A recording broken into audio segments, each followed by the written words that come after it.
Welcome to Stays Crunchy and Milk. If you have questions or comments, we have multiple ways to be reached.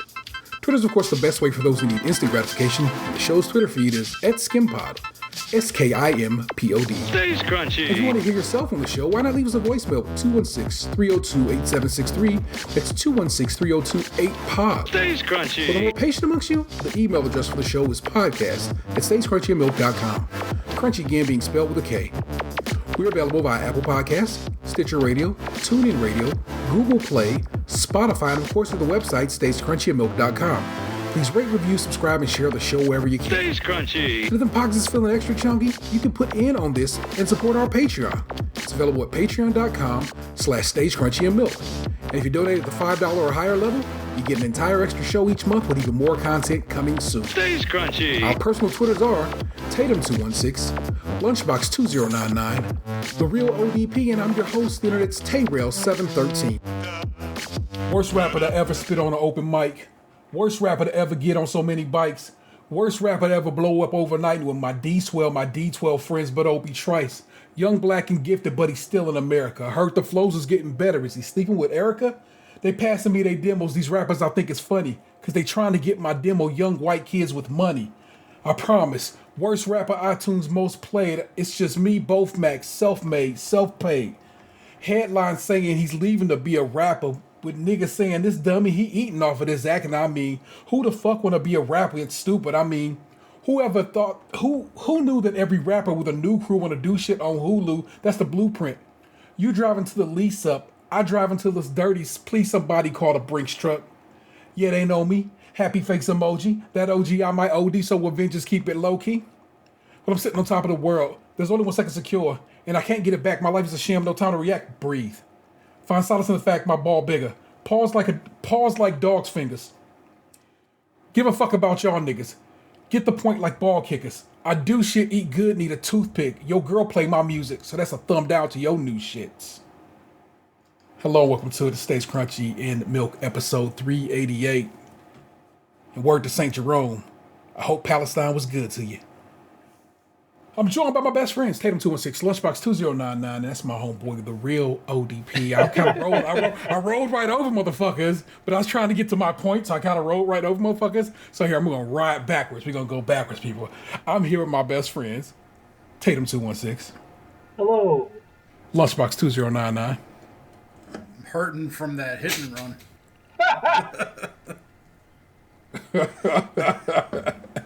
And my homeboy, the real ODP. I've had a few drinks. It's not interesting. I have been drinking. If you're, I've been drinking.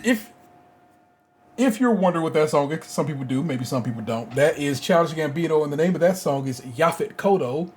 And I chose that because we found out yesterday, day before yesterday, Yaphet Kotto passed away. Yaphet Kotto, an amazing actor, you know what I'm saying, black man, and who was in all sorts of movies. You seen Yaphet Kotto in Alien, and you saw is it Alien or Aliens? I think Alien, but maybe Aliens.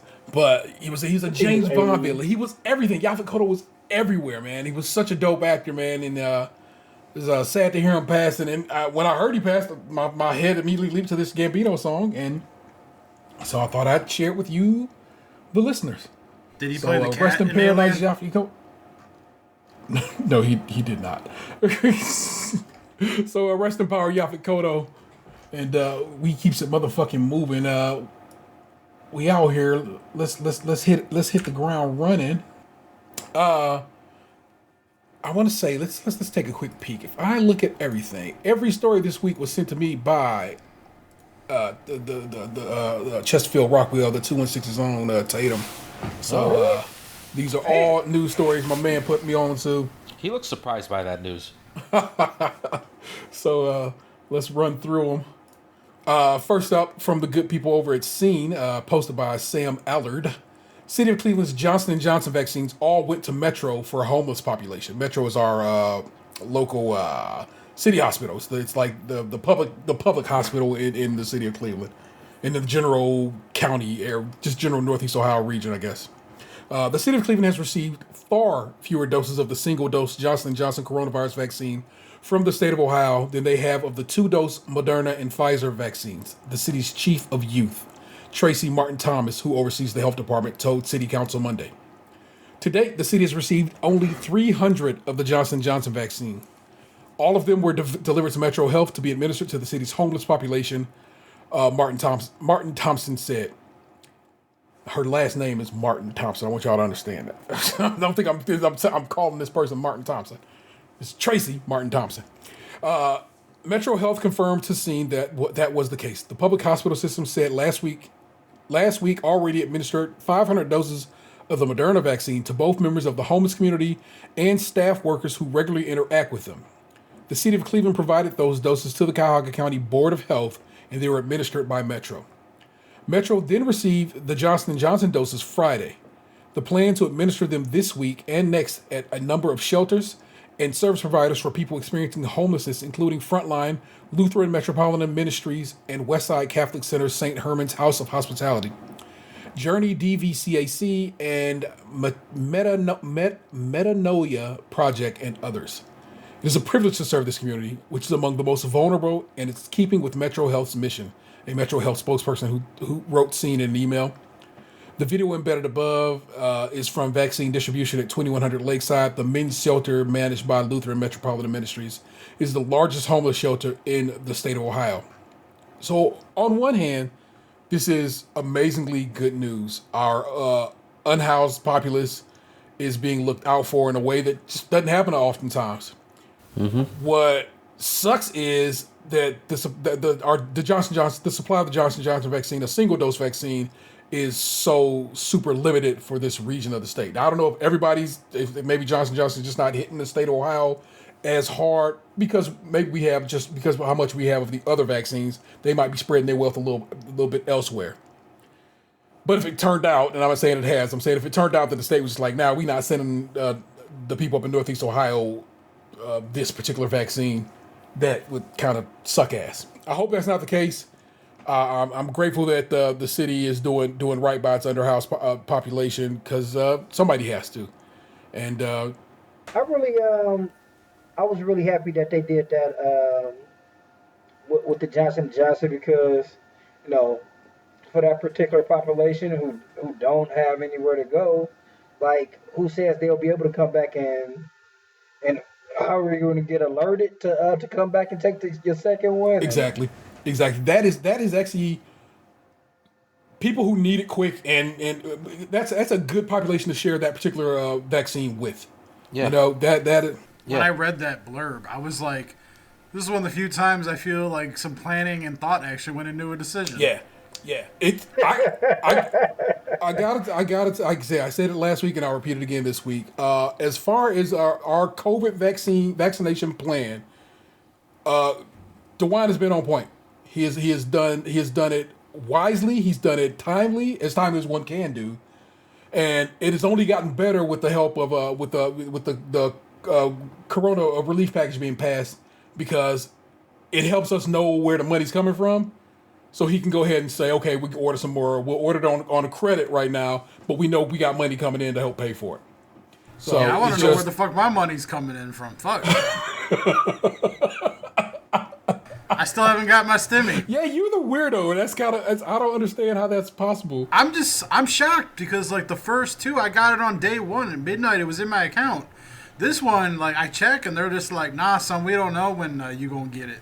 You got to let us hold that for a little bit. Oh, goodness gracious. Well, I hope I hope think maybe because you try to claim Smokey this year. Man, if I could get away with it, you don't think I wouldn't? I'm telling you, man, like cat supplies have gone up. Cat food costs like 30% more now than it did a year ago. Like, it's insane. Like I'm just almost like, man, you got to move out. Time for you to spread your wings and fly, son. Eat a few mice. Yeah, we have to supplement his diet. It's actually getting to the point where it's more cost efficient for me to just feed him like deli meat turkey than it is to give him like canned turkey. But then, like, I don't know, like what sodium like that'll do to a cat's system over time, Yeah, I mean, just start buying some chicken and boiling that shit up for him. Yeah, I'm gonna be in here meal prepping for my fucking cats.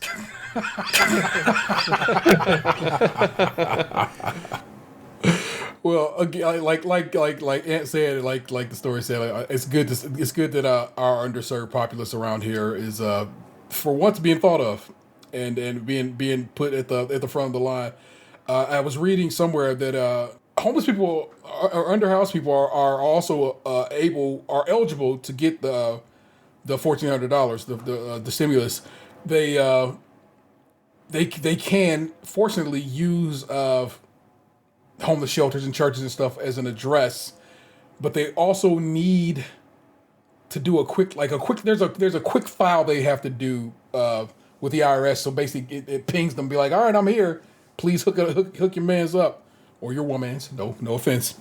And your people. One hopes right on. Thank you. One hopes that works out and people are able to take advantage and also maybe, you know what I'm saying, $1,400 can go a long way from 0 to 14. Every time I go downtown, I always see the same homeless guy, the one that wears the hospital gown. I swear, when I was downtown last weekend, I saw him walking around over by Masthead. The time before that, he was walking past Tower City. Like, the time before that, I drove by him in the flats. I see him every single time. And, like, obviously I saw him almost every day when we worked downtown. But now on those random occasions that I go downtown for shit, I still see him every single time. That dude just gets around. Well, hey, I'm glad for it. You know, it's when you don't notice him anymore that you worry. At least I have. Oh yeah, like if I don't see him anymore, like I'll think the worst.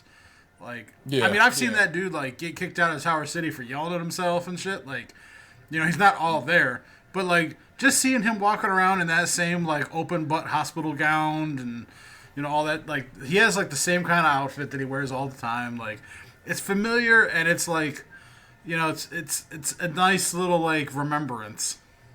Yeah, it used to be this. I know this seems the weird. The one by a deco? I have. Oh no, not that dude. But I've seen that dude for years too. I know what you're talking about. But I haven't seen him in a long time. I saw him on the west side. I saw him over by the West Side Market recently enough. So we can go with the last 2 or 3 years. I'm not saying you know last week or nothing, but I did see him over here on the West Side. There's this one homeless dude I used to see all the time, and that's because, like I said, trust me, I've worked in downtown Cleveland for like 20 plus years. And so it's like, of course, I noticed this person, and he looked like the Jizza to me. He looked just like his facial features like the Jizza, and I'd always be like, "Oh, yo, the Jizza homeless guy, there he is. I'm glad to see he's okay." he would always be in front of over there by what was May Company. That was where his spot was at, and he just to do with the dreads. Yeah. In your 20 years of working downtown, how many times would you say that you ate at Jake's? Twice. So, yeah, like, I worked downtown for, what, like, 8 years before this all happened, and, like, now we're home. Damn. I finally ate at Jake's for the first time last Saturday. Like, it was like 3:30 in the morning, and we left the casino, and Jake's was open selling sandwiches. So, like, we went over there, and I bought a corned beef. Yeah, I was going to say, would you get corned beef? Yeah, like, they had, like, a nighttime menu, so they only had, like, certain shit. But, like, they had a fucking security guard in there just standing by the door, like, if you were to walk into, like, a CVS or a Walgreens or something. He was just hanging out by the door. Yeah, like, telling people which way the line moved and shit. Yeah, there was, like, a lot of stuff in there. And then they put a convenience store right next to Jake's where, like, the Subway was at for a while. Did they close that Subway? Yeah, like, it was gone, and, because it wasn't it like an Italian Chipotle, like an Indian Chipotle place for a minute there. And, like, now it's just a giant convenience store with, like, neon lights. Right on. It's a convenience store inside of the Mr. Heroes, too, right? I don't know if that one's still there or not, because I didn't go down that far. But the one, like, where the Subway was that we went to, like, once or twice, and then it became, like, a little Indian Chipotle-type place for a minute. Yeah. No, it is now a giant convenience store. The Indian Subway was one spot down from the Subway. But you're okay, right. well, like, maybe they, like, bought the whole shebang or whatever. Like, it was 3:30 in the morning. I was drunk and tired, so, but, like, it was definitely Jake's and then a giant lit-up convenience store right next to it. Jake's always, you didn't know this, but Jake's always had some convenience store items in there. Like you go to Jake's buy smokes and like soda and chips and shit. They had that. But the only thing I ever got from Jake's is a turkey sandwich. They make a mean sandwich. It was a substantial sandwich, right? You had a good looking sandwich. It was okay. Honestly, I wasn't impressed.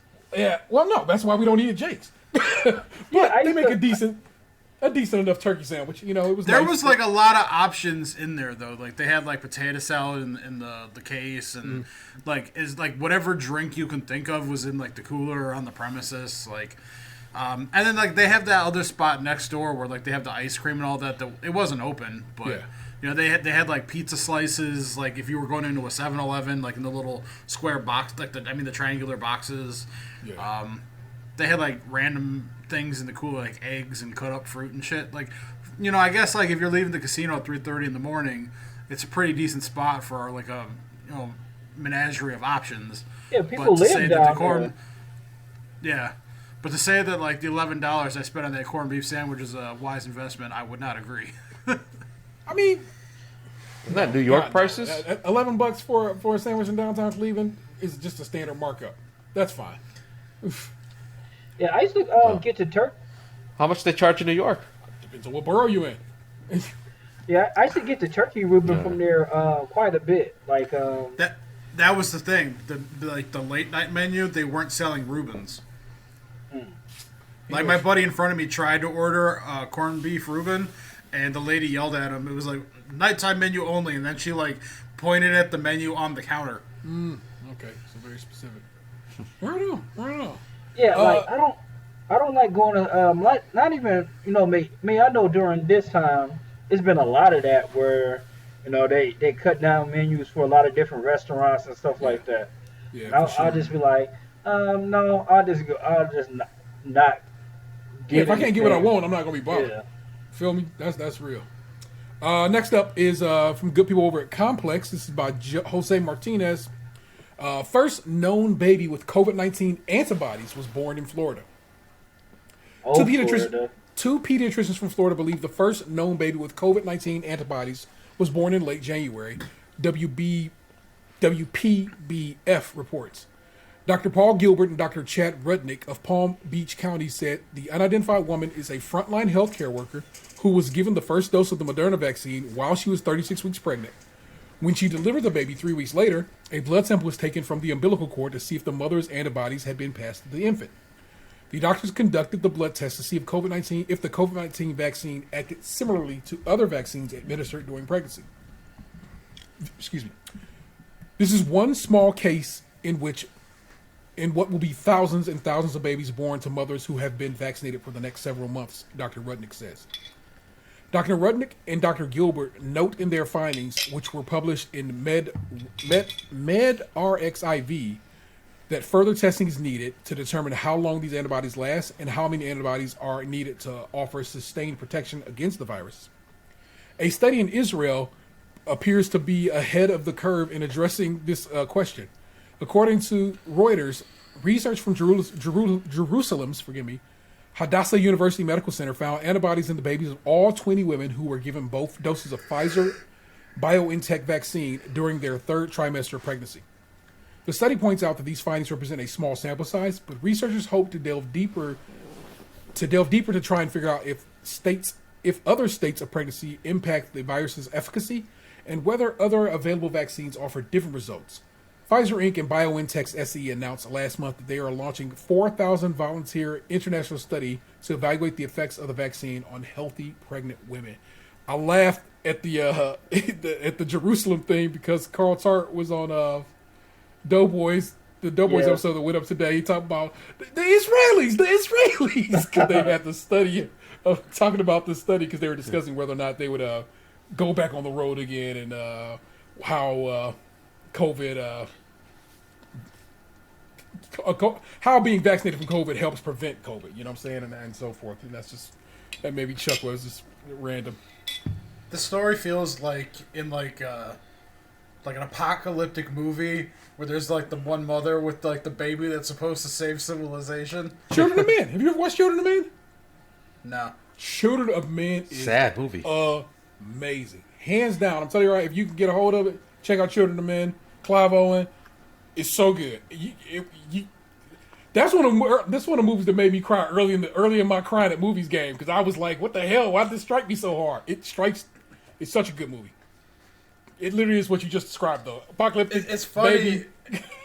It's funny that we're talking about this because we were actually having this exact conversation while we were in line at Jake's. Uh-huh.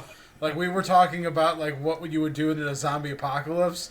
Because my buddy was like, I'd come to Jake's because they got everything. And I'm like, you have too many windows that you have to, like, watch. You know, like, you're too open here. Yeah. And he's like, well, they have all the water. My buddy's like, oh, I would just turn the faucet on in the bathtub at home and conserve water that way. And I'm like, I don't want to fucking drink tub water. I'm like, I know what my tub looks like. I'm not trying to drink tub water. And then, like, we were talking about, like, having, a baby in the apocalypse. And I'm like, if you have a baby in the apocalypse, you got to ditch that fucking baby. Like, you got to do a post-birth abortion because, like, a baby is a fucking zombie alarm. Like, Yes, you can't be walking around with a little crying baby that has no concept of the situation you're in, alerting the zombies to where your location. You got to cut your losses. My 5-year-old has no concept. But you have to cut your losses, man. Yeah, like that's why love him too I would much. be like the first place I would go for is an office building. Like where, like at the beginning, like of course they still probably got vending machines in there. They got lots of stuff that I could turn into weapons. I could Like Gizmo and Gremlins. sure. I could like take all the office chairs and fill up the staircase with them. Where like I could like make all sorts of barriers. Yeah, that's the first thing I would do, and I wouldn't have to worry about like you know when toilets don't flush. I got like 11 toilets I can shit in. If you could find like an office building that has like a cafe in it, I'm you'd have thinking some food in it for a while. I'm thinking like the building we used to work in. That would be like the exact place I would go, like somewhere like that. Like I'm sure like during the day or during the night it'll always be somewhere like where I can go look for shit at. So You wouldn't have to worry about the zombies taking the elevators because those shits barely worked for us when we were there. that's true. Never, I don't think I've ever been concerned about a zombie taking the elevator, like just waiting there, zombie horde patiently waiting for the elevator. That's the thing about the zombies in movies, man. It's like some movies the zombies have some intelligence. Some of them they're slow as dirt. Some of them they're like fucking Usain Bolt. Like we can't settle on what we want our zombies to be. Like every movie's got to have their own zombie version. Yeah. God. Yeah, the Resident Evil, there weren't even zombies. Resident Evil 4 zombies smart enough to use weapons and ladders and Ganado shit. Shove the ladders out from under. Last story. 20-year-old Lorraine man arrested by feds for assaulting officer during Capitol riot. This is about Vince. He won't tell me how to pronounce his last name, so fuck him from over at Scene Magazine. That's not how he'd be known from now on. That's how I address him. Agents from the FBI this morning arrested 20-year-old Lorraine resident Clifford Mackerel for allegedly assaulting a police officer on January 6 outside the Capitol as the riot began, among other offenses. Federal investigators used open source video taken that day that appeared to show Mackerel striking an officer and grabbing at his gas mask to capture a still image of Mackerel's face, later shared publicly as they sought his identity. A tipster told the FBI the man looked like someone named Cliff who graduated from Wellington High School in 2018. Public databases and Facebook search warrant helped piece together the rest of the picture. Mackerel was arrested on charges including forcibly assaulting an officer, knowingly entering a restricted building, obstruction of a law enforcement during a civil disorder, and violent entry/disorderly conduct on Capitol grounds. The case is being prosecuted by the U.S. Attorney General Office of the District of Columbia. The complaint can be read below. Lorain is a city in a county, Lorain County, one county over from the county we live in. And so that's relatively local to us, you know what I'm saying? Because that's just like, 20, 30 minutes up the road is the Lorain. And was Lorain the Twisted... Was that the Twisted Tea County, or was that Elyria? Elyria is the city in the county of Lorain. So Okay. you're good either way. In fact, it is Elyria in Lorraine. Now, the people who know... Well, I felt like, people on the internet who, might not be familiar with the suburbs of Cleveland area. Yeah. They all know the Twisted Tea story. The lady Gabe dated but didn't know he was dating, she lived in Lorraine. We hung out there once at their International Food Festival. It was lovely. I like Lorraine, is what I'm saying. It's lovely. Got a nice lady lock. I actually remember that. I remember that lady lock because it was massive. How weird. How random. Delicious. What is a lady lock? It's like a giant cannoli. You know what they are, the little like flaky pastries with the. Oh, okay. You definitely. I mean, honestly, the first time he said it, I thought he said "Lady Lump" like the Black Eyed Peas song. Lovely lady lump. Now the people who know this guy say, "Hey, I always thought there was something fishy about him." Probably. It seemed like no matter what's going on in any kind of story, Ohio always got some bullshit in the game. There's always somebody from Northeast Ohio that did some of this shit. It's as if you guys knew I was going to make that pun and you kept trying to stop me from making it. Oh, those things. I'll be honest, man. You some of them that you get in the grocery store fucking suck. The third image in your search there. Yeah. Those are the kind of shits that I would expect to get on the white styrofoam tray covered in the saran wrap, 3 for $2, and you get them and you're like, oh man, I'm about to go home and fucking feast. And then you bite into that bitch and it's all air and you just want to kill somebody. Speaking of that, I miss Snoogles, man. I miss Snoogles from Heinen's. Yeah. Yeah. God, I just miss kicking it. Like I said, I know it's just whatever. It's just so for my year at home is technically Saturday. My last day in the office was the 20th of March in 2020. Yeah, I guess today was my 1 year anniversary. It's really all about the same. It's been about a year. Yeah, because I worked in the office until Wednesday. Thursday they sent us home and told us to test it, and then we just never went back. Yeah. So yeah, today was my 1 year anniversary. No, I kept coming to the office because, honestly, God, people needed help getting shit set up, and I'm the guy who, for whatever reason, could explain it in a way they could get.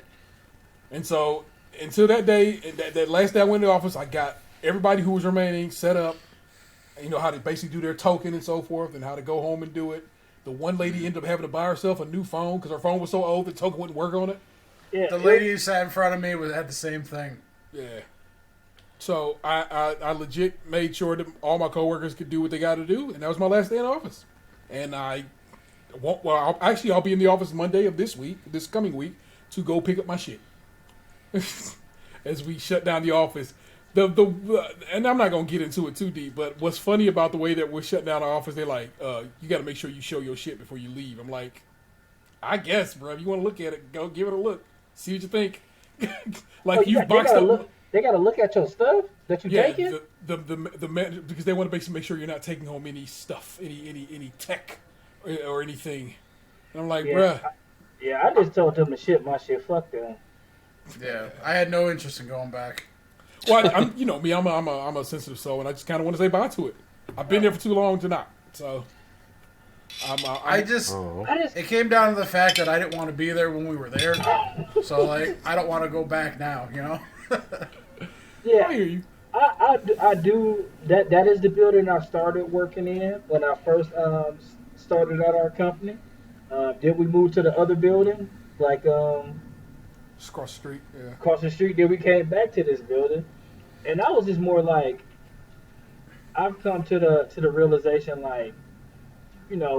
we get all sorts of emails and stuff about trying to stay connected and stuff like that. I'm like, man, can I just block some of these emails? I know I can. I literally had the same thought the other day. I'm like, I'm about to block the Culture Council box because I don't want this shit anymore. I don't want to stay connected. I want y'all to leave me the fuck alone.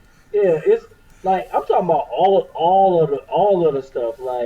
I was a part of 5 or 6 things other than the Culture Council, and I was just like, I'm at home. It doesn't make a difference anymore.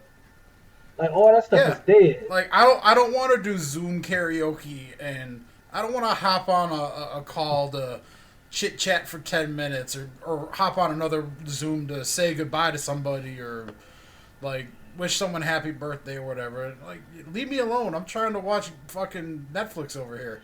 Yeah, like What song would you do on Zoom karaoke if you could? fuck them other Whatever niggas. one had the most naughty words in it.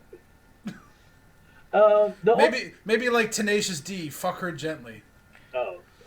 I know one of our coworkers is retiring pretty soon. Like other than that, like I would you know, I don't mind saying goodbye to her. She was a good coworker, but other than that, it's like T's doppelganger left on Friday. oh man, I don't know if he went to underwriting or if he left the company because I heard both. And so like I log on to work at 9, right? Mm-hmm. Most other people log on at 8. I come on and I'm like I see that I'm in a group chat that had like 35 minutes of dialogue, and then because he was like saying bye to people and chatting with everyone and everything. By the time I get on and get in the chat, the motherfucker already logged out of the chat. So I just signed on and I read 35 minutes of like testimony and then didn't even get to participate. he was a cool guy. Yeah, he's real nice. Like, I'm pretty. Like I said, I don't know. Like, I could look him up on Communicator when I log in the morning. I guess to see if his shit's like still there or not. But because I heard both. I heard he was going. I heard that like he was like leaving. So I don't know. I know he was in school for a while, so I don't know if he took his education and was like I'm bouncing now. But yeah, he was a good guy. Or he's still alive. He's still a good guy, right? Yeah. You know, he didn't off himself or anything like that. But like I literally had like I said the same sentiment that you did, where I'm like, I'm ready to disconnect. Like I can still be friendly with the people, those of you that like I gave a shit about in any way, like when we talk like through email or Communicator or whatever. But if you think I'm about to hop on a Zoom call every Friday for 10 minutes just so you can see my face, Oh my god. nah, son. Yeah, they have done that to us in our department. So basically, and actually, it's twice a week because I have one on Mondays and I have one on Fridays. Who do you have? Oh yeah. Oh, look. Almost. Well, like we have a team meeting. We have a team meeting. Like we had team meetings twice a week, but like we only have them on Tuesdays now. Like we decided to only do them once a week. But even on the team meeting, I don't go on camera. My manager saw me today because I had a one-on-one, and I felt like for the one-on-one I could throw the camera on. But like he saw me, he's like, "Damn, Dan, you're looking grizzly." I'm like, "Son, I haven't had a haircut in 6 months." Oh my god. Oh yeah, Xander got his hair cut off the other day. He was unhappy with it and asked me to get it cut. So I was like, and he was gonna cut himself, and I was like, "Hell the fuck no, you're not." So I took him to Lance and let him get his hair cut off. And Doesn't he just have to run a clipper through it? Xander hair was pretty long. How was that facial Is hair that coming before along? or after? I can't tell. Oh, okay. Now I can tell. That's the Well, like there was a lot of glare and like the picture come through like I was discolored. I was trying to Yeah. lean it. Yeah. So it was good to see Lance. Good to sit and chop it up with him. He only takes appointments. That's just how. That's in general. He only takes appointments. So That's how my barber does it. Yeah. Did his prices go up? No, but I hit him off with I broke him off real chunky. Like he was like, "You sure?" And I'm like, "Yeah, man, it's the COVID times, bro. Just take this Yeah, money." I was only wondering because like the last time I got mine done, it was like twice as much as it previously was. Nope, he didn't bother. And so basically, I just doubled him up. I gave him twice as how much it cost, and he was like, "You sure?" And I'm like, "Yeah, bro, this is fucking scary hours out here. Take this money, man." So I know you're here next time because my son kept his mask on the entire time. Lance kept his mask on the entire time. I felt very comfortable with the whole situation. He generally kept his distance as best one can in a barbering situation. And like I said, I was very comfortable with it, and so I felt good about it, and that's okay. So that is a good situation where I was at. It is technically Ant's time to get on the mic if he is so inclined and share with us whatever he wishes to, and have that good sir if you care to. That's okay. Fair enough. We jump over to Oh, Daniel. you know what? I'm sorry. Oh, no worries. I know we discussed this like a very, very tiny bit in the chat, but I was in my car the other day, and this is along the same line, so I'm not trying to step on Dan shit. But so I was in the car listening to music on my phone, and episode 244 popped up, and it was just me and Gabe, and it was Judge and Judy. you remember it? Oh, you went back to look it up? Yeah. It was No, I didn't look it up. I remember. It was a fantastic episode. Because just because the nostalgia, and of course it was a good time. But it was funny. We were talking about how your wife was about to have your fourth child, and how you were saying how you hated working from home, and like how you couldn't be, you really couldn't be you're not really fully yourself. I was like, man, that's just how things are right now. Little did he know that he was going to be in a situation threefold. Wait, what episode was this? 244? And he was just about to have his fourth child? 'Cause that would have been like a year ago. No, that's not how math works. No, Oh shit, we're 244. on 384 or whatever. We are 388. My bad. In my in my 388. mind, we're like doing like 288 today. Like, no, fuck, you're right. Shit. It was Yeah, that child just turned 3. And Emery was just born. Yeah. So if T and I weren't on it, like maybe we were in like Canada or something. I don't know. Like, it's very unusual for like two of us to miss. You know, like something had to go like we had to be somewhere, or something like had to have gone down for two of us to miss. Like the two bamboos are very rare. Yeah.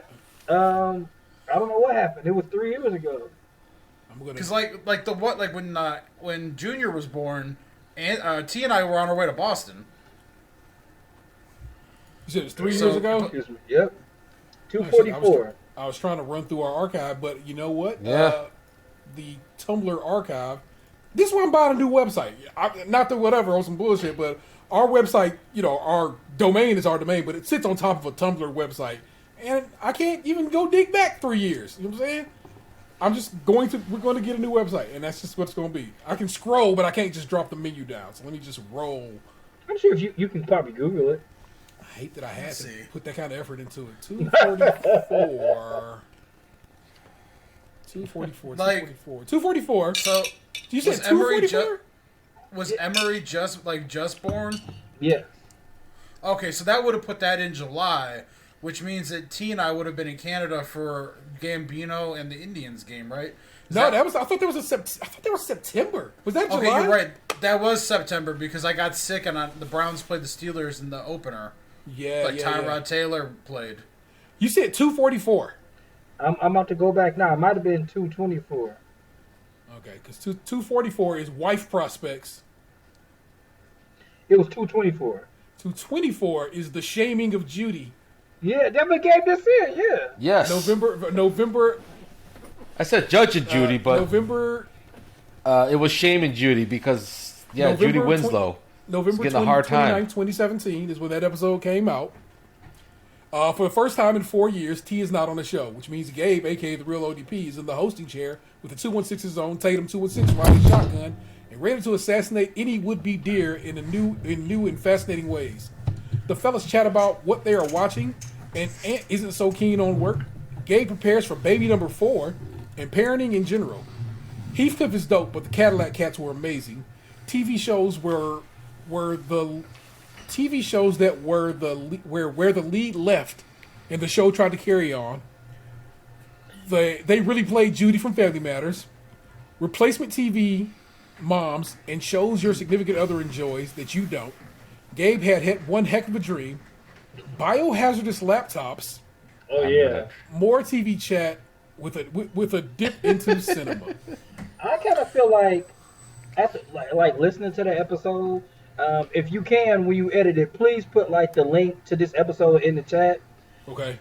That episode we talked about so many things, but that shit was super flawless.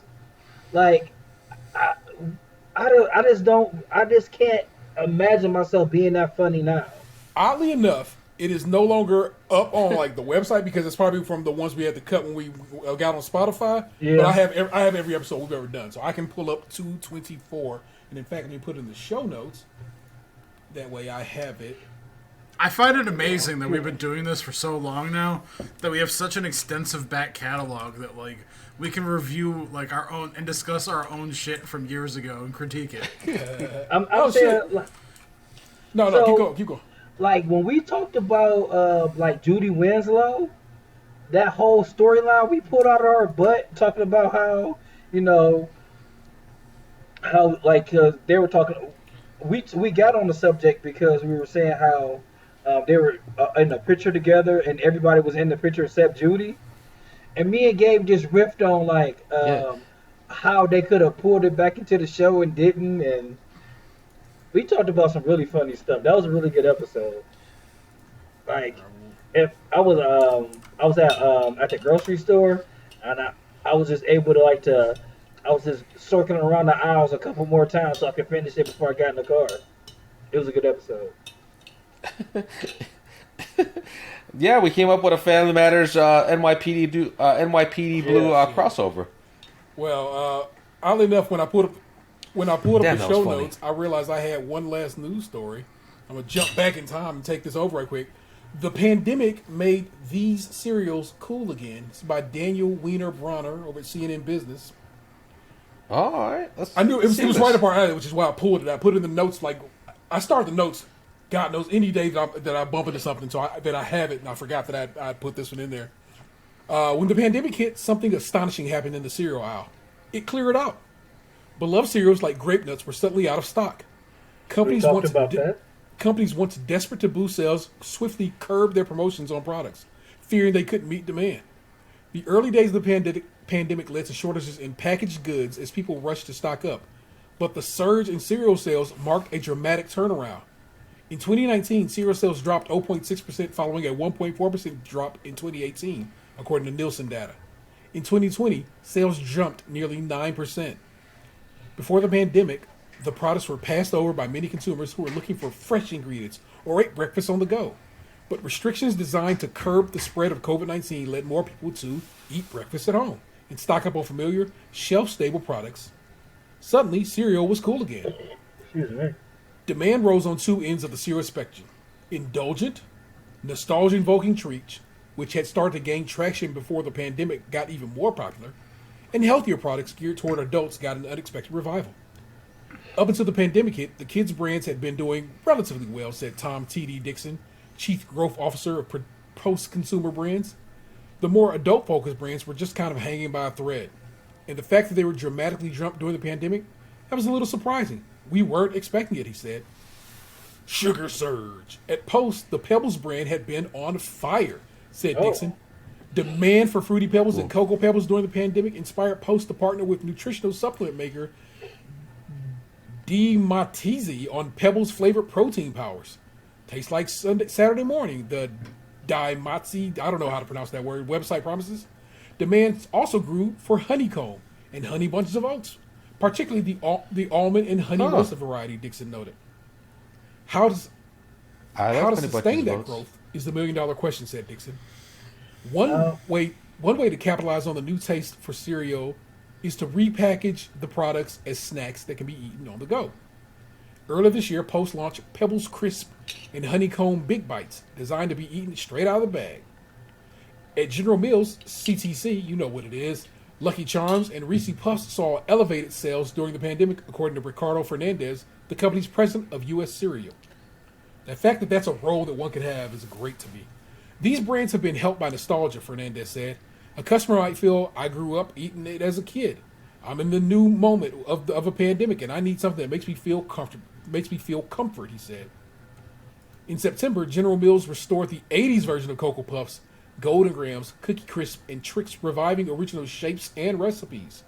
We just had a bunch of households that had retried these things and rediscovered these things, and we're seeing that being a big benefit, Fernandez said. General Mills also saw growth in Cheerios, which had been doing well before the pandemic and has gained traction with its heart-healthy messaging. Grains and nuts. And then there were the healthy offerings. At General Mills, Nature Valley granola and Basic 4 multigrain flakes with almonds, raisins, and yogurt-covered dried cranberries were doing just fine.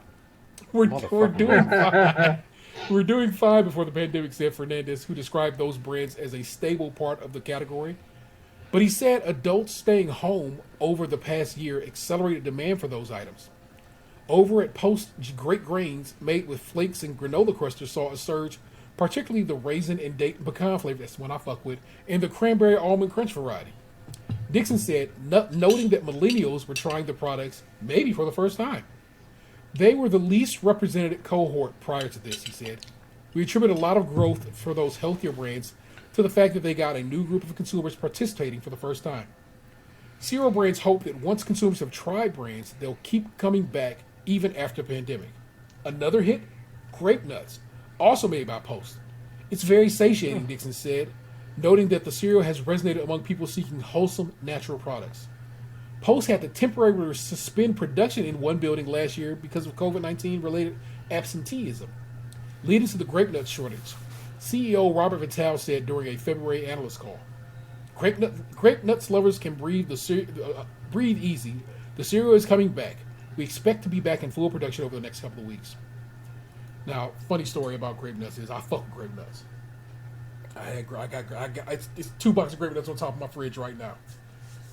But I poured myself a bowl the other day, and I just I do. I let my cereal sit. I let it soak. And Vanessa sit next to me on the couch, and she look over at the bowl, and she like, "Can I try that?" And I'm like, "Yeah." I mean, be warned, I put a little sugar in my shit, and you know what I'm saying, just in case you whatever. And lo and behold, that's why I got 2 boxes of grape nuts on top of my refrigerator right now, because she fucking loved that shit. Because she had never tried grape nuts before, which is just insane to me, because I don't know, but hey, I've been eating grape nuts since I was little. Grape nuts, I was a commercial kid. They sold that shit, you know what I'm saying? Get your grandma's house watching stories. Grape nuts was a big thing of the TV production, so I've been down with grape nuts, and I find it funny that others are now joining in on the festivities. Now bouncing back to what we were discussing. Sorry, I just wanted to get that story off. Before you say that, I want to try the Fruity Pebbles coffee creamer.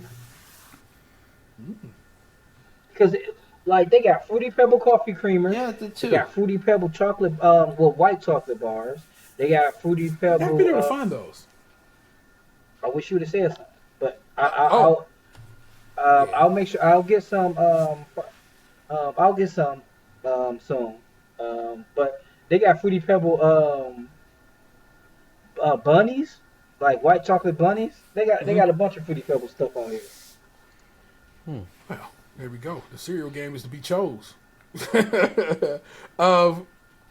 So you talking about that episode, and it also kind of had me in a I guess a nostalgic place, because Justin Bieber's Tiny Desk concert was on hit up on YouTube the other day, and I of course thought, because we were already in a nostalgic place, I thought about I Love Bieber, our first podcast enemy that Gabe made.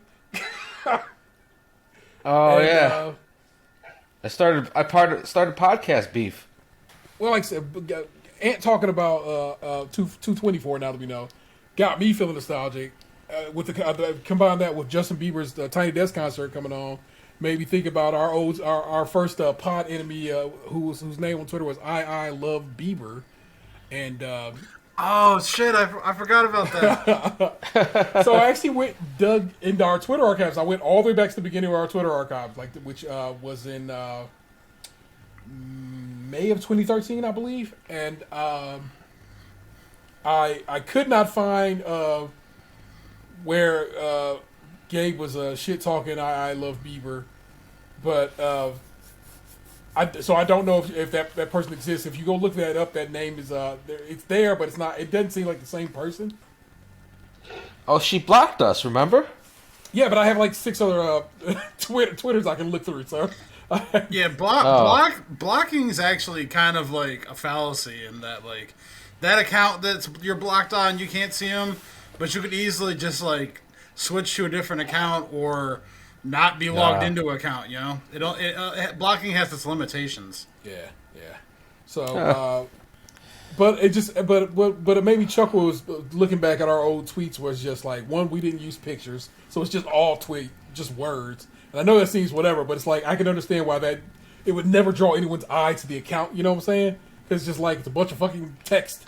But I think it was before Twitter actually had pictures and GIFs and shit rolling as hard as it does now. All of us used the account. All of us tweeted off from it because we used to have to we would sign off on it. So I was finding tweets that I definitely didn't write, and I was like, "Who wrote that one?" You know what I'm saying? So that made me chuckle. It's just like I said, it's just an interesting time. Like I said, also like I said, what popped up was, hey, it's time to re-up the website for the year. But actually, it's just it gives you like a 60-day warning, and then it gives you a 30-day warning, and then it says, hey, you're getting close. But you know, Uncle Joe came through, so I was like, well, we'll read this up. We'll read this website up right now, people. So I think we all just happen to be in a bit of a nostalgic place with our work here, and I fuck with it. I don't know. I love it, and I love that. I love that shit. Like Ant said, like each episode pops up and you listen to it, you're like, yeah, we do pretty good work. You know, we are. I am definitely not as funny. My brain is totally fucking dead compared to that me. Because just the way we were just riffing back and forth.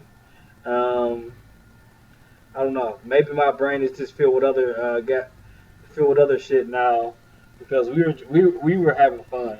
It was a good episode. Yeah. And I drank that apple cider, that hard apple cider, and I'm feeling it. All I drank was a cup of tea and a can of white peach ginger bubbly. Yeah, I tried that one with the caffeine in it. Yeah. That should give you some pick me up. Wasn't bad. Which flavor did you try? I tried the ginger peach, and I think it's some kind of mango berry or something like that. Yeah, I bought the mango once for Nessa. I didn't try it myself. I don't know. Sam's Club has the limoncello variety pack at like right now, so I bought 3 pallets of them bitches last week. Oh man, got bring back my La Croix, my Fago. Yeah, I still got I really like that watermelon one, and of course my old favorite, the grapefruit pamplemousse. That one just doesn't really do it for me. Well, pamplemousse? Yeah, it's not offensive, but like I'd much rather have like lemon or lime or something. I'm just a grapefruit. I wish they'd make a grape. Waterloo makes a grape, and my kids fuck with it. I don't know if you would. Man, Does this taste like grape soda? The Waterloo, black cherry, and strawberry one, like the strawberry ones, are amazing. I never had Waterloo. I've gotten it a couple times from Whole Foods now. Like if I'm not buying like a LaCroix from Sam's Club, I'm trying to get it from Whole Foods, like that Waterloo one. Like I'll pay the $1 markup per 12 pack for those. Like I like them that much. They got them at Mark's. I can get some. Yeah, I kind of futz with Waterloo. I kind of enjoy their general kind of bang. So they've got their flavors dialed in to an amount that I gets down with. But we were bobbing along over there, my man Daniel. Man, if you had anything you want to spit. Did I talk about trying to make candied almonds on here? No, do tell. No, this sounds like a story. Okay, so this happened like a month ago. I just kept forgetting to talk about it. So a while back, I bought like a 3-pound bag of almonds from Sam's Club, and they were just sitting on my computer desk over here for the longest time. I ate like some of them, but they were just sitting, and it kind of like was getting to around the time where they were like set to hit their like sell by, like best use by date. And so I was like, man, what can I do with these? Because I didn't want to eat 3 pounds of almonds, you know? So I looked up like a recipe online to like make candied almonds. And so like the one Saturday, I set about trying to do it. Getting the sugar and the cinnamon and mixing it in with the water and boiling it down and, then like throwing the almonds in and this, that, and the other. Problem was, like, the instructions weren't really explicit on how long I was supposed to cook down, like, what became caramel. Yeah. So, like, I put the almonds in, and it started, like, bubbling, like, pretty hardcore. Like, I was stirring it and shit, but it was, like, bubbling to the point where I was starting to get worried. And so, like, I cut the heat and turned it off, and, like, I transferred everything to, like, a wax paper and put it on, like, a cookie tray. And then, like, it kind of hardened up and stuck to the wax paper. And so, like, I go back to the instructions because I'm like, this isn't what I was going for. Like, something's wrong. So then I get down to the comment section, and there's like a bunch of people in the comment section talking about how the recipe doesn't really explain the fact that, like, you're supposed to, like, push past that weird bubbling point and actually just keep cooking and stirring so that, like, all the water in the mixture evaporates and it, like, crystallizes onto the almonds. So I ended up with this giant pile of, like, brittle. Yeah, it was essentially like almond brittle. And I ate some of it, but, like, it wasn't what I was going for. And then, like, it really stuck to the wax paper to the point where I didn't want to try and pick wax paper out of it, so I ended up tossing it. Yeah, you just for, like, general Almond brittle purposes, sounds good though. you gotta get parchment paper. Yeah. Parchment paper or is seal the pack. truth. Yeah. Yeah. But are you gonna try it again, or did you try it again? I haven't tried it again yet, but I still have almonds in the bag, and, like, we have sugar and stuff. So I do kind of want to try it again, just to see, like, how long it actually takes to cook down, because, like, I was like wondering how long it would take to evaporate all the water out of there, and actually, like, what is it like when, like, it starts to adhere to the almonds? Because the way it was cooking, like, I thought it would, like, just kind of stick and harden. Mm-hmm. And that's what I was expecting based on the instructions. So to think that it's going to go from what I saw to, like, a candy coating that adheres to those nuts, I'm, like, curious to see that actually happen.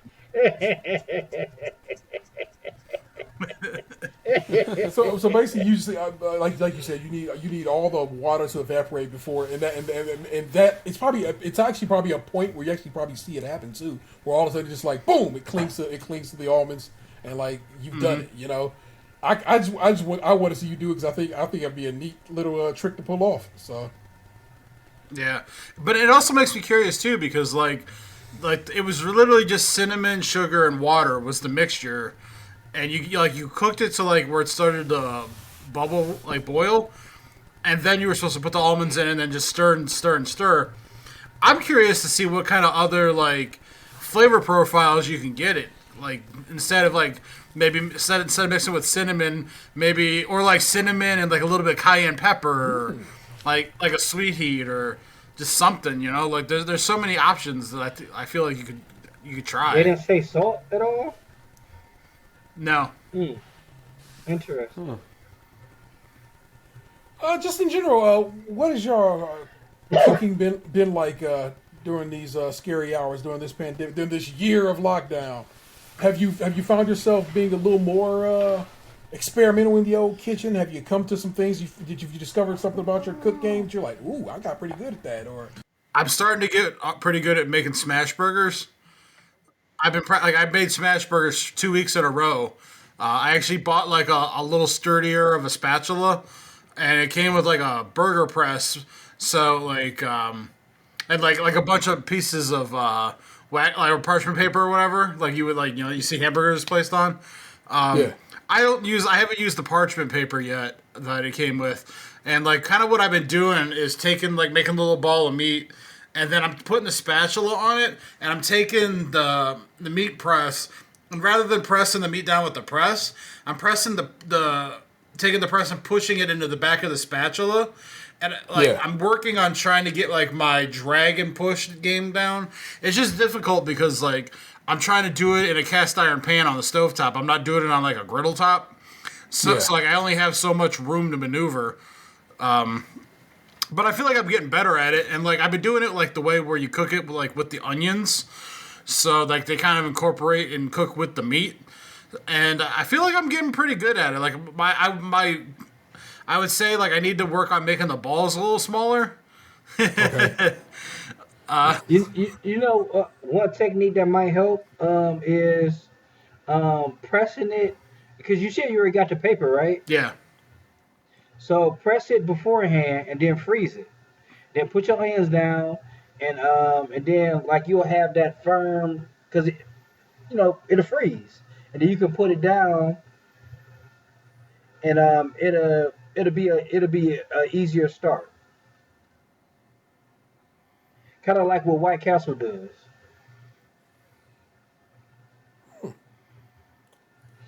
Because I watched that. What's that one? The name of it is his name Sam that does the videos. Oh, George. Was it George Moats? The burger. No, How'd you get Sam out of George Moats? no, Oh, the burger dude. oh, you're talking about the Filipino guy? No, the dude that does the cooking in his backyard. And he said he cooks a lot. Oh, Sam the cooking guy. Yeah, yeah. Yeah. Dude, I watched. Oh, That just okay. goes to show you I how many apologize then. food shows I watch on YouTube. Yeah.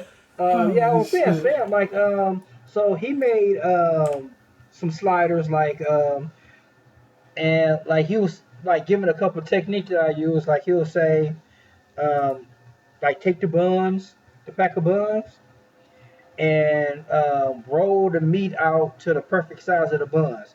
Maybe a little bit over because they're gonna shrink. Mm-hmm.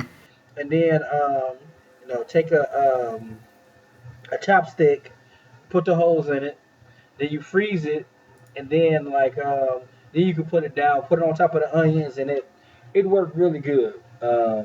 Like I've made sliders a couple of times that way, and I learned that. Like you showed me that, you sent me that video, and I've been making it like that ever since. I'm trying to think. As I asked the question, didn't know if I had anything. So okay, I guess one thing is I tried my hand at some challah French toast. Also, Oh. then brioche French toast a week after that. And the rest with the recipe I used, they both came out really well. I've never done it where I've actually just had the bread soak in the custard as long as I did in these situations, and therefore I've always had like basically what looks like some bread thrown in some fried eggs, but having let it do a proper soak and letting it absorb into the bread like a custard should. I really end up coming up with what I thought was really a really good French toast. Do you ever really let the bread get crusty before you let it soak? Like So- either bake it for a little while or let it sit out like the day before? So the recipe, like I said, I only done this twice recently enough, and I did it with challah bread, which was what the recipe asked for, and then I did the same recipe again, and I used the brioche bread, and in both situations I didn't let it age or get hard or anything like that. There, I just got out the bread cut. Well, the brioche comes pre-sliced, but the challah I cut myself. Into I want to say it wanted to be 1.5 or pieces, and so I did that, and like I said, I think both the recipe calls for cardamom as opposed to cinnamon, but indeed it does still use cinnamon because it wants you to make a cinnamon sugar mixture and sprinkle that on the on one side while the other side cooks, and then you flip it and that top gets caramelized and looks real nice, and like I said, it turned out real nice. I bought some Ohio maple syrup. And so it was pretty tasty. That's one thing I pulled off. I got a new waffle maker. My old waffle maker died, and Rest in peace to Brenda. word life. So I got a new one and kind of was fussing around with the waffle game. Did you get a blue one? No, it's just a Cuisinart from Target. And what? So it's nice. It's nicer than the one I had before because it actually has a temperature dial on it, so actually you can turn it down and turn it up, to, depending on how dark you want your light or dark you want your waffles to be. But I've been making waffles, so that I don't really count that one. It's a new instrument, but I don't know. One thing I did get recently that I got a powdered sugar can. Mm-hmm. Like if you can do the Little sprinkles, yeah. yeah. That Have was you interesting. have you watched any of Claire's videos on her channel, her YouTube channel? I tried. She has she has a little like tool. It's just literally just for doing that. It's like a little Yeah, the ball little type ball thing. with the. Yeah, and I thought it was pretty neat. And Gabby was on her show, another Test Kitchen alum, and she uses basically what's like a tea ball. So she just pinched it open, grabs the powdered sugar, and then so basically same principle, and I thought that was pretty neat. I've been making cocktails. I mean, if I make them, I'm here. I'm usually you've seen them on the show, so what I'm saying. I made I know you're saying a rum and coke, whatever, but you make it's not just rum and coke. It's a specific amount of ice, specific amount of rum, and so forth, and some lime juice, of course. You just don't pour the shit into the glass like I do. Well, I mean, Until it's full. Try my hand at that. I have what cocktail was that I want to make? Speaking of cocktails, do you still have like the chocolates and stuff that we got when we were in Kentucky? In my freezer. I have no idea how long chocolate is good for in this situation, but it is indeed in the freezer. Oh, it's in the freezer. It should be fine. Yeah. I'm no expert though. Okay, so here's what I want to make. It's called the Godfather. It's Scotch, Amaretto. Scotch, Amaretto. Is that it? Scotch and Amaretto. Is that really just it? Huh. That's it. It's 1 1/6 ounce. 1 1/6 ounce. No mayonnaise in that? No mayonnaise. Two parts amaretto, like mayonnaise. 2 parts amaretto, and 2 parts Scotch. Poured on over ice and served in an old fashioned glass, and that's called the Godfather. I thought there would be more to it than that, but there you go. I've had that on my phone for a while now, so that's one I want to make. What did I make with vodka that one time? I made a Moscow Mule because Gabe gave me a large selection of ginger beers in my Christmas package from him, and so I ended up actually trying my hand at a Moscow Mule with a vodka that Anthony had recommended and fresh lime juice. I actually went and squeezed some limes, so forth. So I did the damn thing in that. So I mean, some little things I've been futzing with in this year of lockdown, as I try to get through it.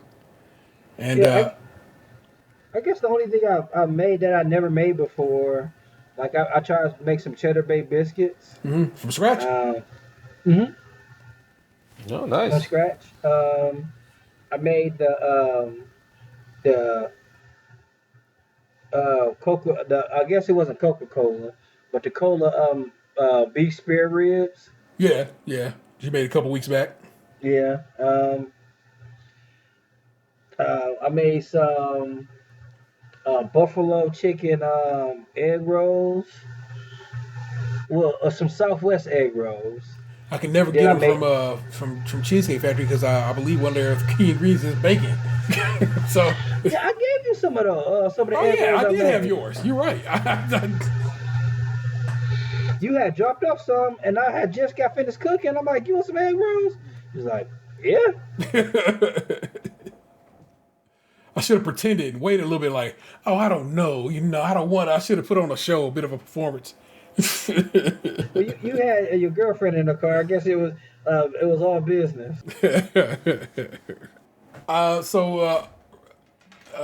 We've gotten to the point where I qualify for the COVID vaccine officially starting tomorrow, and because the state said it was cool, I started attempting to get an appointment yesterday, even though the website was still at 50 and older only. But I was like, let me just.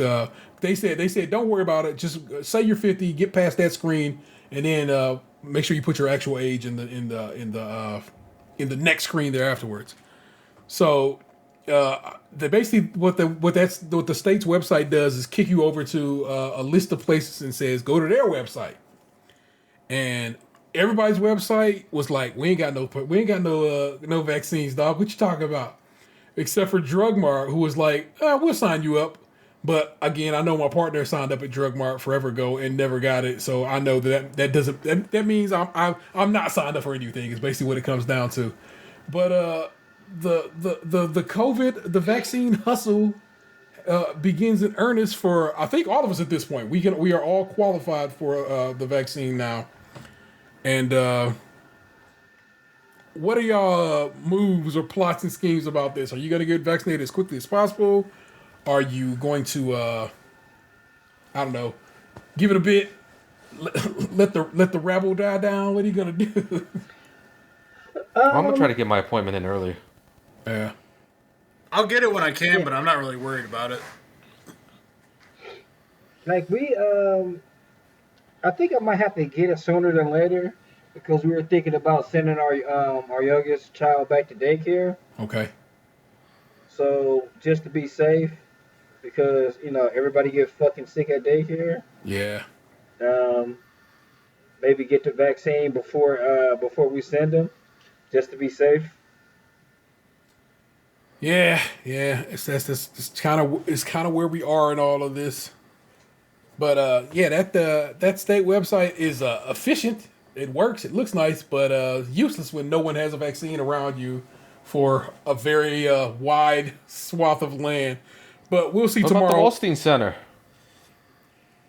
You think until you go click on it, and it's like, So tomorrow or midnight, or however that works out, when it says, "All right, we live, baby, let's go," I will attempt to get in at the Holstein Center by, if I got to, putting my damn zip code right at the fucking Holstein Center zip code.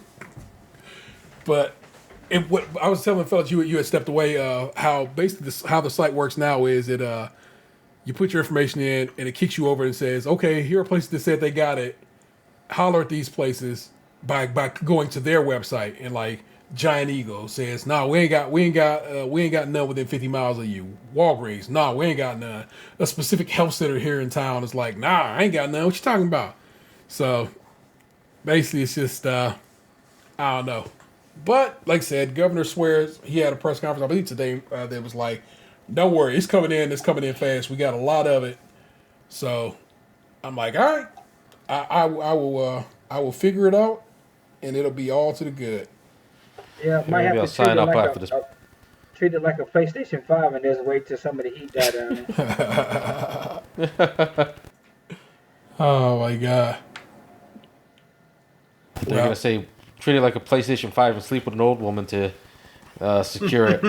It's still hers. Yeah, I mean, I might have to sleep with a homeless woman to give me some Johnson & Johnson. what's wild funny about that to me is like let's say that was true. All these people were like, PlayStation 5 secure, but like they're impossible to get. So if they was dating some old woman, they still gotta be with her right now because they still ain't got their PlayStation 5 yet. I don't know. Maybe they I don't know. Maybe they old grand I don't know. What would you call a grand chick on the side? You clever with names, Gabe. She's, I'm not clever with anything. Man, I had a chart on my phone that had like the different classifications. Like there was like a Karen. I think one was a Gertrude. Let me see if I still have it. We went through that chart where different cats for different age groups, and I think older women were pumas. I kept it. Okay, 0 to 18 is a Haley, Kaylee, Maylee category.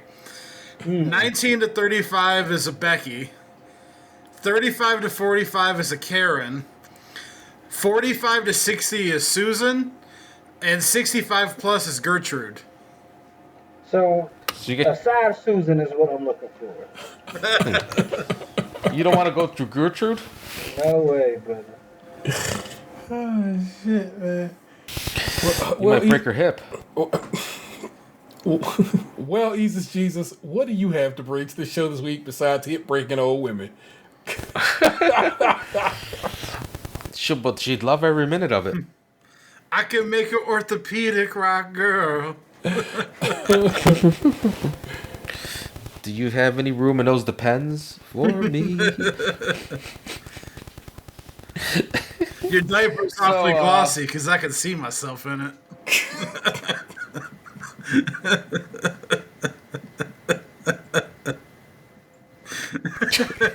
Oh my god. I can't focus.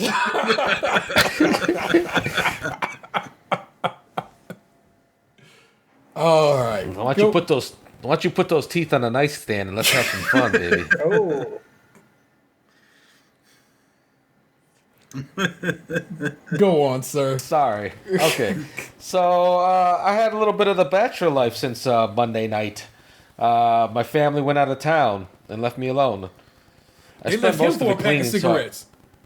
What? They left him. They left you for a pack of cigarettes. Yeah, exactly.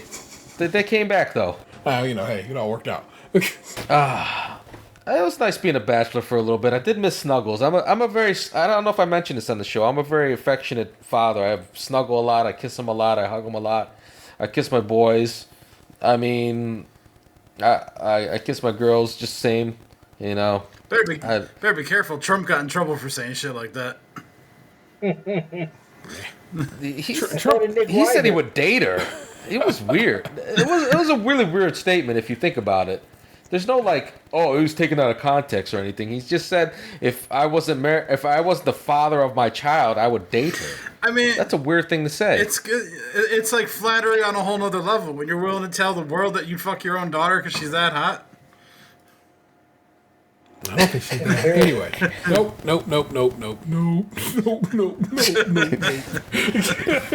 Anyway, I have children, so I can't go down that road. That's weird as fuck. Yeah, but no, I got to.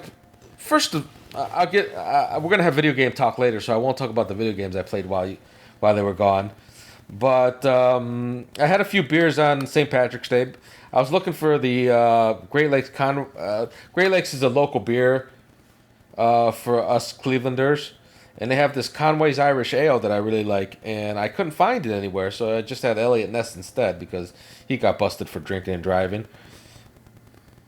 Yeah, why not? Plus, I enjoy the beer, and I had a few of those, and I cleaned up the house. It was really lame, actually, if you think about it. Did you have to clean up the house after your massive house party? No, my kids are just damn messy. So I had to clean up after them. Did you do a couple lines first before you cleaned up the house? Like, I'm cleaning up this house. It was sparkling. Maybe if I did a few lines, I would have had the energy to do the floors. I did not do the floors, though, and I'm glad I didn't, because as soon as those fuckers came home, God love them, and I love them too, they trampled mud all the way through the kitchen floor, and well, I'm glad I didn't bother with the floors, because they fucked this floor up immediately. Yeah, immediately. Like a not a flow bee. What's that shit called to clean the floor? Mop? A Roomba? A Roomba, yeah. Thank you, Daniel. Roomba? Oh. It's fully anti-robot. Oh. Yeah. I mean, she the only one that can fuck a Roomba. She put like a suction cup dick on there and go to town. You really can't do nothing about it. Doesn't the Roomba have a suction hole? First of all, her anti-robot thing is not about me fucking them. Can I say that? It was. No one said that. Ed just said that. Daniel said, don't you know she's anti-robot? I had one dream about fucking one robot. And that was in just episode one. 2. That was in that episode, in 224. Yes. Yeah, so that was a callback. As we call it in the industry. That's all it takes is one dream, man. That's the gateway dream. The gateway dream. And then like you wake up and you're like, I gotta fuck a robot. Her that she the one that spilled the mushroom soup inside of the computer. She's the one that fucks up robots, not you. Ever since then, I just been using my cell phone. I will not mess with laptops anymore. Makes sense. I don't want to take a chance. People who haven't heard this episode that we're talking about is like, what the fuck? No, I'm not trying to fuck any laptops or any cell phones. I use them to go to incognito sites. I will gladly post episode 224 up for our patrons. So if you want to get down with that, put 5 on it, and I got you. I got 5 it's worth it. on it.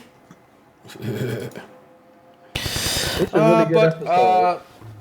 One thing I did while I was gone is try the restaurant that I tried 2 things that I've been wanting to try for a while that I can't really try with the kids and the wife. I tried the KFC chicken sandwich. Did one of those things kill David Carradine? No. God, I like to relax. I like to relax. I can't imagine wanting to do that while hanging yourself. Like to lay down on the couch, just chilling and everything. But like that seems like too much pressure. I don't ever want to sit on your couch again now. Hey, come on, man! I don't like go buck wild on the couch or anything like that. It's not a hotel room. It's this couch. It's your house. Fuck it. Jerk off wherever you want. When I go into somebody's house, I go in there with the mindset that there's been jizz on every inch of that house. Really? Yeah, I'm not a germaphobe. So like to me, there's poop on everything, there's jizz on everything. Like I go in with the mindset that the entire thing is fucked up. So no matter what I touch, it's gonna be gross. So then I go in and I'm not grossed out by it. Well, that's a good way to think about it. I don't paint the couch or anything. I have tissue paper for that. Red. Yeah, I'm not saying like you should jizz on the couch, but shit happens. Name of the episode: Should I jizz on this couch? It's like there's like a lyric in the one Run the Jewels song where it's like, I left a pound of my kids on your couch. Yes. That's a pound. That's a lot. Yeah, that is a lot. Like, his balls must have been fucking hurting. Yeah, he must have not like he must have did like used to be done No Nut November. Now it must have been December 1st. That'd be like the dog in Van Wilder, you know? God, I haven't thought about that Wilder in years. Holy hell. It shocked me when I found out that movie was about Bert Kreischer. Who is Bert Kreischer? The comedian. Who the fuck is the comedian? The Machine. Oh, I know what you're talking about now. Yeah, that Van Wilder is based off of him in college. He talks about it in like one of his specials or something. Like he was a singer for like 12 years out of school? I don't know how like deeply accurate it is, but a lot of the movie is based off of him. All right, well, I got to say I got 4 kids and the thousands of others that didn't turn into people end up in the toilet. So don't worry about sitting on my couch, Tayrell. Because you just dropped your nut off and your wife is what you just made. This is what you just told me. Thanks, man. He said the toilet. Yeah, what are you talking about? That nigga said I got fucked. Are you surprised by this? We all know his pull-out game is weak. Only 4 kids. I know people with more kids. I'm not Future here. Eddie Murphy has 10 kids. Damn, that's a lot of kids. Shit, like the one Cromartie. Yeah, brother, got like 12 or some shit. Philip Rivers has got like 12. Philip Rivers has 12 kids? Something like that, yeah. No wonder he had to retire. It's one of those like full quiver situations. Oh. I mean, if he's got the money to support him, I had to stop at 4. That's why his ass was out there like waddling around for 25 mil this past season. But where was I going with all this? Pound the kids on your couch. You missed your kids, but you had a good time while they were away. I did have a good time while away. But the 2 foods I wanted to try, I tried the KFC chicken sandwich, and I tried Wingstop. You never had Wingstop before? No, I never had Wingstop before. This is my first time. Huh. What'd you think? It was pretty good. I had 20 wings in one sitting. I find Was it Wingstop boneless or? is sort of like Popeyes, and that like the food is usually really good, but like the service I get sucks ass. Oh. Or that, or the order is fucked up. They took forever to find my food, so yeah, I guess it was kind of have shitty service. It's like, they kept asking, like, what's your last name? Like, this is my last name. You don't have an order for that? I'm like, no. So I had to show my phone where I placed the order, and he finally found it. That's it. Again, we talked about it before, like restaurants we hadn't tried during the pandemic. I tried Wingstop for the first time. 2 orders. Two. I've been there twice, 2 different orders, and both were wrong both times. And I'm like, I'm never going back. Wow, So, that bad, huh? What it ended up happening is, at least the second time is, I went back. I called them and they're like, oh, can you come back? And I'm like, I guess you know where Wingstop is in relation to my house. It's not close, you know what I'm saying?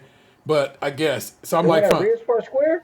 No, it's one over there on Lorraine, over what is that? 110th, 106th? Yeah, about there. That's where I went too. Yeah. So I go back, and the woman I was in line with is in the store with me, because what had happened was they gave her my order and me her order, but not really. They gave me pieces of her order, gave her pieces of my order, and it was chaos.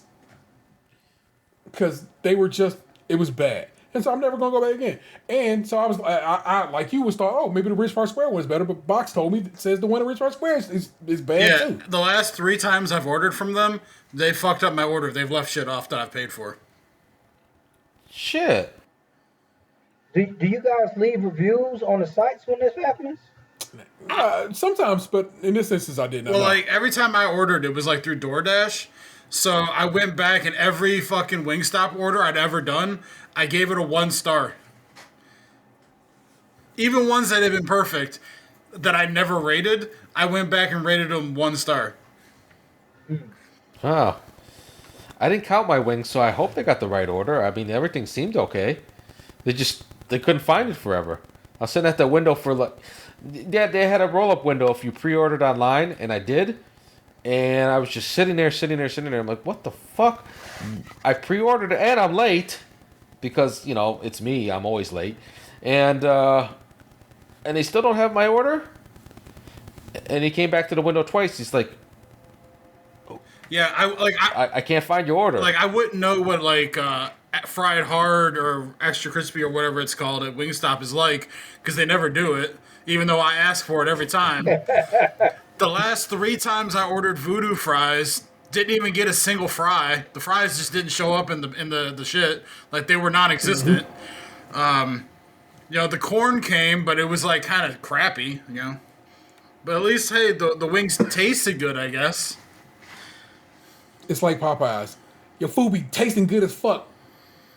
But it's like, is it worth my... I guess, is it worth my self-respect? And I think y'all need to tweet Rick Ross and tell him what's going on. Or y'all need to go to a fucking black neighborhood and get some. Because that shit never happens to us. But it's all black people working there. What am I supposed to do? The black guy was working there? It was That me don't too. make no difference. You saying... He a black dude who live in a white neighborhood. That ain't the same. I think it's an Arabic neighborhood. He a black dude that's not in a black neighborhood. Okay. Point stands. So your Wingstop experience was not as great as it could have been, but the KFC chicken sandwich.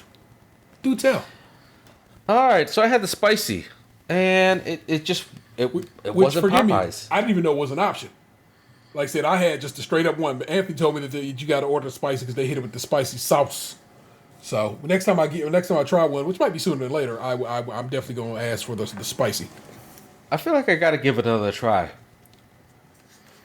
But the bread wasn't as good as Popeyes. But the chicken itself was pretty good. It's interesting that you think you want to give them a second try because, like, I'm using McDonald's as my example here. I never want to try McDonald's again. Their chicken sandwich again. It was such trash. It was so bland. How you make a bland spicy chicken sandwich? But it was just that. It was just gross and not gross, but it was not worth a damn. And then today I watched a YouTuber do a review of it, and she was going off about how delicious and how spicy and tasty it was. I'm like, bull fucking shit. But also, I don't trust her. Never once mentioned that it was crispy, because even though it's a crispy sandwich, never once was crispy in her description of how that sandwich was. So I was like, and it was a sponsor. It was a sponsored by McDonald's video, so I definitely didn't trust it. Oh yeah, you can't trust sponsored reviews on YouTube. Yeah, I tried the plain one just to see what's going on with that one. That was fucking god awful. Yeah. So my buddy that came over today for work, he brought me a spicy and a crispy, not knowing I'd already had them, and I didn't have the heart to tell him that I already had them, that they sucked. The spicy one's passable because the sauce at least gives it a little something different, but that regular crispy is fucking terrible. It's not crispy. It's dry. It just having nothing on it but pickles it's like, man, why did you do this? Who thought this was a good idea?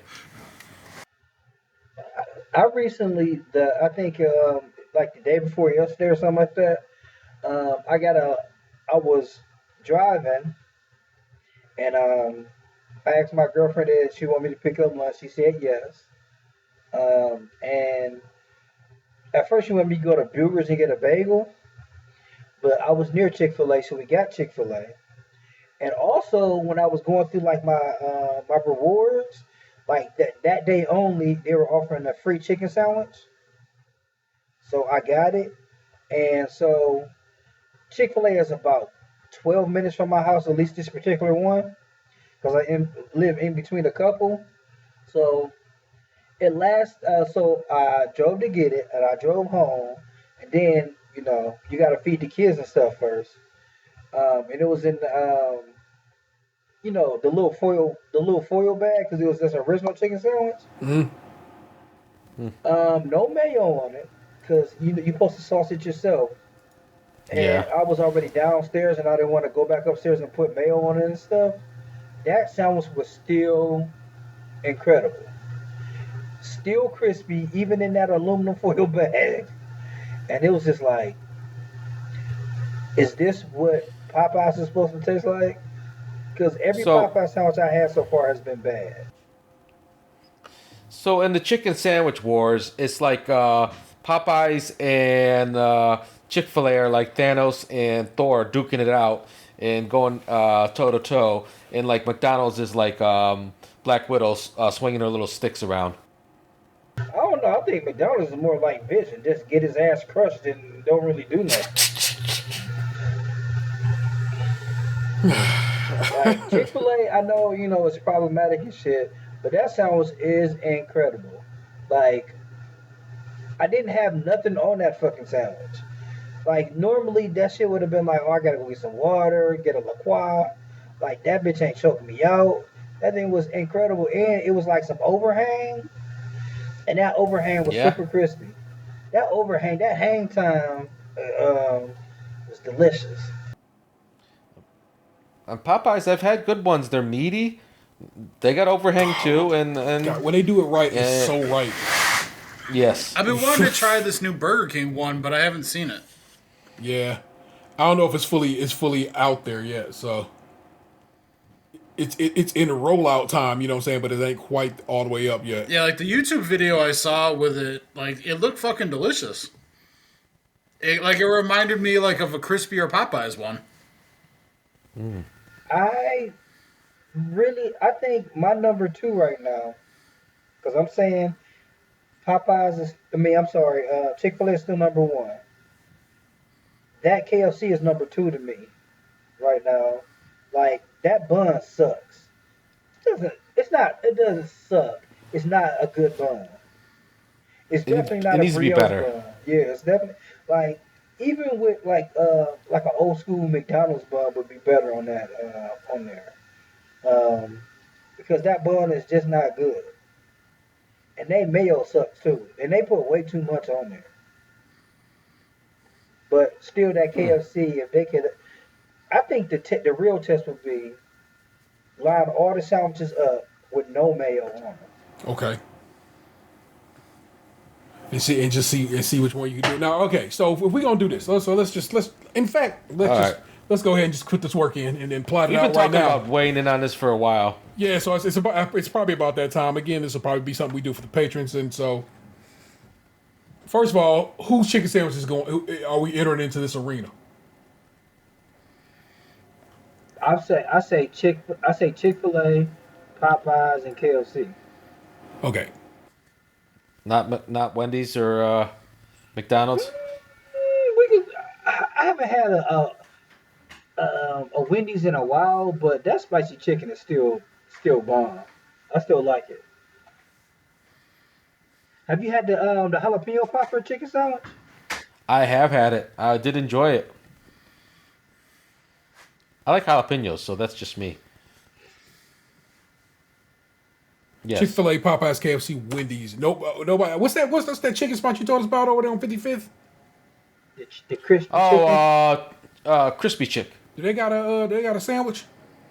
Yeah, they put mango habanero on it. It's pretty good. And put lettuce and tomato on it, and it messed up my soup. Damn, Masood, I love this chicken. That is not a driving while you eat sandwich. Fair enough. Anything else, Box? Any other sandwich competitors? Oh, Burger King apparently has one. It's coming.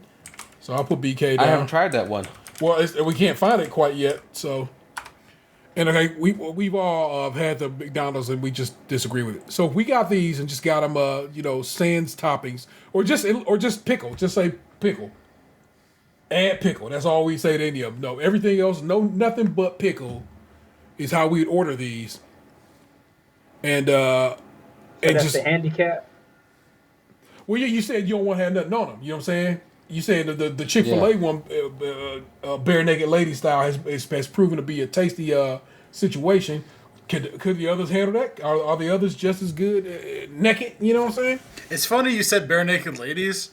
My buddy is actually friends with the lead of Bare Naked Ladies. And last month, he got him to do a song for his wife's for Valentine's Day. Ha! Oh, wow, that's dope. Oh, romantic. I mean, if that's your homeboy, you gotta hit him up.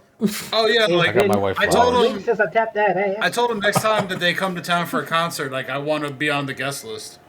Yeah. So Chicken Like in I said, China, the Chinese chicken. that's I think that's the move. We like I said, we get these, we order them sans mayo. We join here in the old phone call and we handle it. Although I guess do we blind taste this? Are we what are we doing here? If that's the case, then we would need our people to help that out. This is definitely a post vaccine situation. I was thinking the same Yeah. thing because we all need to be in the same place. Yeah. We need to find two things: one a central location to eat, and all of us need to go pick up a particular set of sandwiches, and then we can cut them into fours. Mm-hmm. And because they all need to be like around the same temperature around the same time. Yeah. So we would have to find like the perfect location to be like, hey, we're only going to meet here at Ridge Park Square because it's blank, blank, blank, blank, blank, blank, and we can all hit it and then meet up within 7 to 10 minutes. Yeah. Yeah. So let's see. I'm over there in River. There's a Chick-fil-A right there. There's a Wendy's right there. But I don't know about The KFC. KFC, Burger King. And there's a Popeyes up the road. I guess in either direction. They're both on Lorraine. It's just one's in North Olmsted, one's in Cleveland.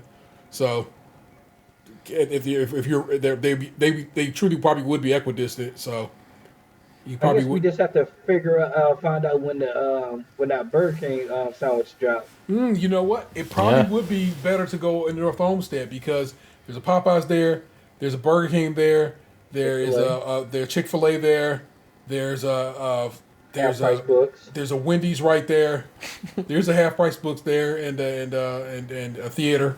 So is that everything seems to be right there in North Olmsted, so we could definitely just make that happen. Yeah. Oh, in that general vicinity. So yeah, that might be the move. But again, that's us doing some show work for our patrons. Like I said, if you want that kind of situation, like again, I'm gonna tell you again, put 5 on it. So I'm not asking for a lot. I'm not even saying you got to stay around for a long time. Put 5 on it, just long enough to get that episode. We'll let you know when it's out there, when we've done the work. Yeah, they say no one wins when it comes to war, but like when it comes to chicken sandwich wars, someone's a winner. I mean, And we'll decide it. the chickens clearly lost that battle. Oh, the chicken is the loser. Well, here, I mean, as we rumbling, stumbling, bumbling on down. But the they line. died for a higher purpose. Cholesterol for a higher purpose of high cholesterol. At least they weren't dropped in bleach. True. Y'all know how we do. Every week we head over to these Am I the Asshole mean streets of Reddit and pull some stories and see which ones bite. I did this so last minute this week. My apologies. So if these don't sound like the greatest, put it on me. That is my fault and no one else's. But let's see what I got. And let's ride through it. Am I the asshole? I'm sorry. What? We'll turn them into something Waka Waka worthy. Always do. Am I the asshole for telling my husband no when he asked me to start paying more toward our monthly bills every month? No. Am I the asshole for leaving town when work scheduled me off for several days?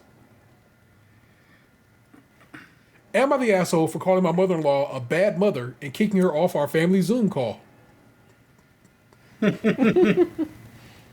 Am I the asshole for telling my friend to fuck off because she defended her homophobic boyfriend? We just talking about Chick-fil-A. And last one, am I the asshole for not wanting to apply to a Christian college? That one just made me chuckle. I just want to know what was going on there. How'd that make you an asshole? That's curious. I'm curious about that. Yeah. You're not? I'm more curious about calling the stepmother a bad mother. That one did speak to me. Well, let us start there. Am I the asshole for calling my mother-in-law a bad mother and kicking her off a family Zoom call? My 41 female husband, 42 male, and I have been married for 15 years. I have an okay relationship with my mother-in-law, but prefer to limit contact with her because she is very nosy and likes to gossip. When I first met my husband, Busybody. he told me that he was an only child. Strike one. However, when we started to get serious and were discussing marriage, he told me that he was in fact not an only child, that he has a sister. However, he wants nothing to do with her. He told me he tells people that he's an only child because 1, people will be nosy and ask why he doesn't speak to her, or 2, try to get him to fix the relationship with her. I told him that it was his choice and that the family is who you choose, not what you're born into. He went on to explain that his sister has a history with addiction, she is a habitual liar, and would lie on purpose so that he would get into trouble and not her, and that she would steal from him. He said that when he moved out at 18, the last conversation that he had with his sister was with him telling her that he wanted nothing to do with her, and that he was an only child. My mother-in-law has been trying to force a relationship between them ever since, much to the detriment of her own relationship with her son. Saturday was my husband's birthday, so I organized a family Zoom call 2 weeks ago so that everyone could sing happy birthday and open presents with him. The week prior, my mother-in-law sent me a message over Facebook that she wanted to surprise my husband with his sister. She said she felt like it was time for the two of them to bury the hatchet. I told her this is not a good idea and my husband wants nothing to do with her, and that I would not open lines of communication between the two of them without discussing it with him first. She asked me if I could give my sister-in-law, if she could give my sister-in-law my contact information, and I told her no. Well, she did anyway, and my sister-in-law started texting and calling me on my phone. Since she is not a Facebook friend, she cannot contact me online. I told my husband about it, and he was beyond pissed off. He told mother-in-law to stop trying to force him to have a relationship with his sister, and if she cannot respect this, he will stop speaking to her as well. We thought all was fine until Saturday. Right as we were getting ready to sing happy birthday, mother-in-law tells my husband that she has a surprise, and sister-in-law sits down next to her and starts crying and sobbing about how she misses her brother. My husband was so angry that he walked away. I told my mother-in-law she was a horrible mother and have since blocked her on Facebook and on my phone. Now I'm getting Facebook messages and phone calls from other relatives, including my own family, about how rude I was and how I should apologize to my mother-in-law for how I behaved. My mother says that mother-in-law was only trying to help and that I need to unblock her and beg forgiveness. Am I the asshole for calling my mother-in-law a horrible mother? I don't think she needed to drop. That might be the only reason she's an asshole. For calling her mother-in-law a horrible mother. That's it. Everything else, fuck that other lady. Yeah, I don't think she needed to drop the horrible mother line. Nope. The reason she's an asshole is because she called her a horrible mother, which was an unnecessary dig. Yeah, I still wouldn't call her an asshole. I'll probably call her like a tad bit disrespectful. A jerk. A butt. Yeah. Yeah, no, not at all. Not at all an asshole. Asshole rises too high for this particular situation. Maybe a scamp. A scamp, just a little Scamp. tussle her hair, saying, "Get on out of here, you scamp." It stinks. It's uncool that happened very much, and yeah, that's that. After again having drawn a line and being specifically telling somebody don't cross that line. And they said, fuck it, I'm going over that line and I'm going over extra far. Yeah, that's where that relationship comes to a close. And so she's done right by blocking her and being like, no, I can't fuck with you. I can't. It's Gabe in the Catholic Church all over again. I don't fuck with you. Let's grab a comment. Not the asshole. To clarify, she blatantly, consistently, and directly did what you calmly asked her not to do, in addition to knowingly taking actions that had a high likelihood of spoiling your husband's birthday. God, I didn't think about that. She fucked over that man on his birthday. Uncool. Yeah, really. I'd have snapped too and probably said something I regretted. And that act of saying something I regretted, from my eyes, also puts me in the asshole territory. So they seem to agree. You were much more patient, even waiting out sister-in-law contacting you and trying to explain your husband's point of view. Hell, you even continued with the Zoom after temper's flare and mother-in-law straight up tried to force the issue ahead of time. Telling her she was a horrible mother was just a little mean. Now, this person just really is just over here. They're over here saying what we said. Biting their style. And after some consideration, absolutely justified and kind of true. So it feels reasonable to push back after making every attempt to handle the situation maturely and calmly. And your pushback wasn't even that harsh. You seem like a very patient and reasonable person who has a very mature grasp on your emotions. You didn't say anything that should reasonably cause regret afterwards. If I was your husband, I'd totally have grown distant from my family too. I'm sorry mother-in-law ruined your birthday surprise. So, that's what's up. I believe we all agree with that. If I'm wrong, tell me. I don't want to put words in anybody's mouth. Agreed on here. Fair enough. Let's see. Homophobic boyfriend. Christian college. Leaving town when work scheduled you off. Which I don't know, why would you be an asshole for that? I don't understand it at all myself. And telling my husband I ain't paying no bills. Go with that one. It does seem like it has a bite to it. Am I the asshole for telling my husband no when he asked me to start paying more toward our bills every month? My husband and I have a joint checking and savings that we contribute to every paycheck for bills, namely mortgage, utilities, and insurance. We are in charge of our own credit cards. I pay a lot less than him toward bills. A few years ago, I got a loan to consolidate my credit cards. I had racked up about $10,000 in credit card debt in college and right after while I was looking for a job in my field.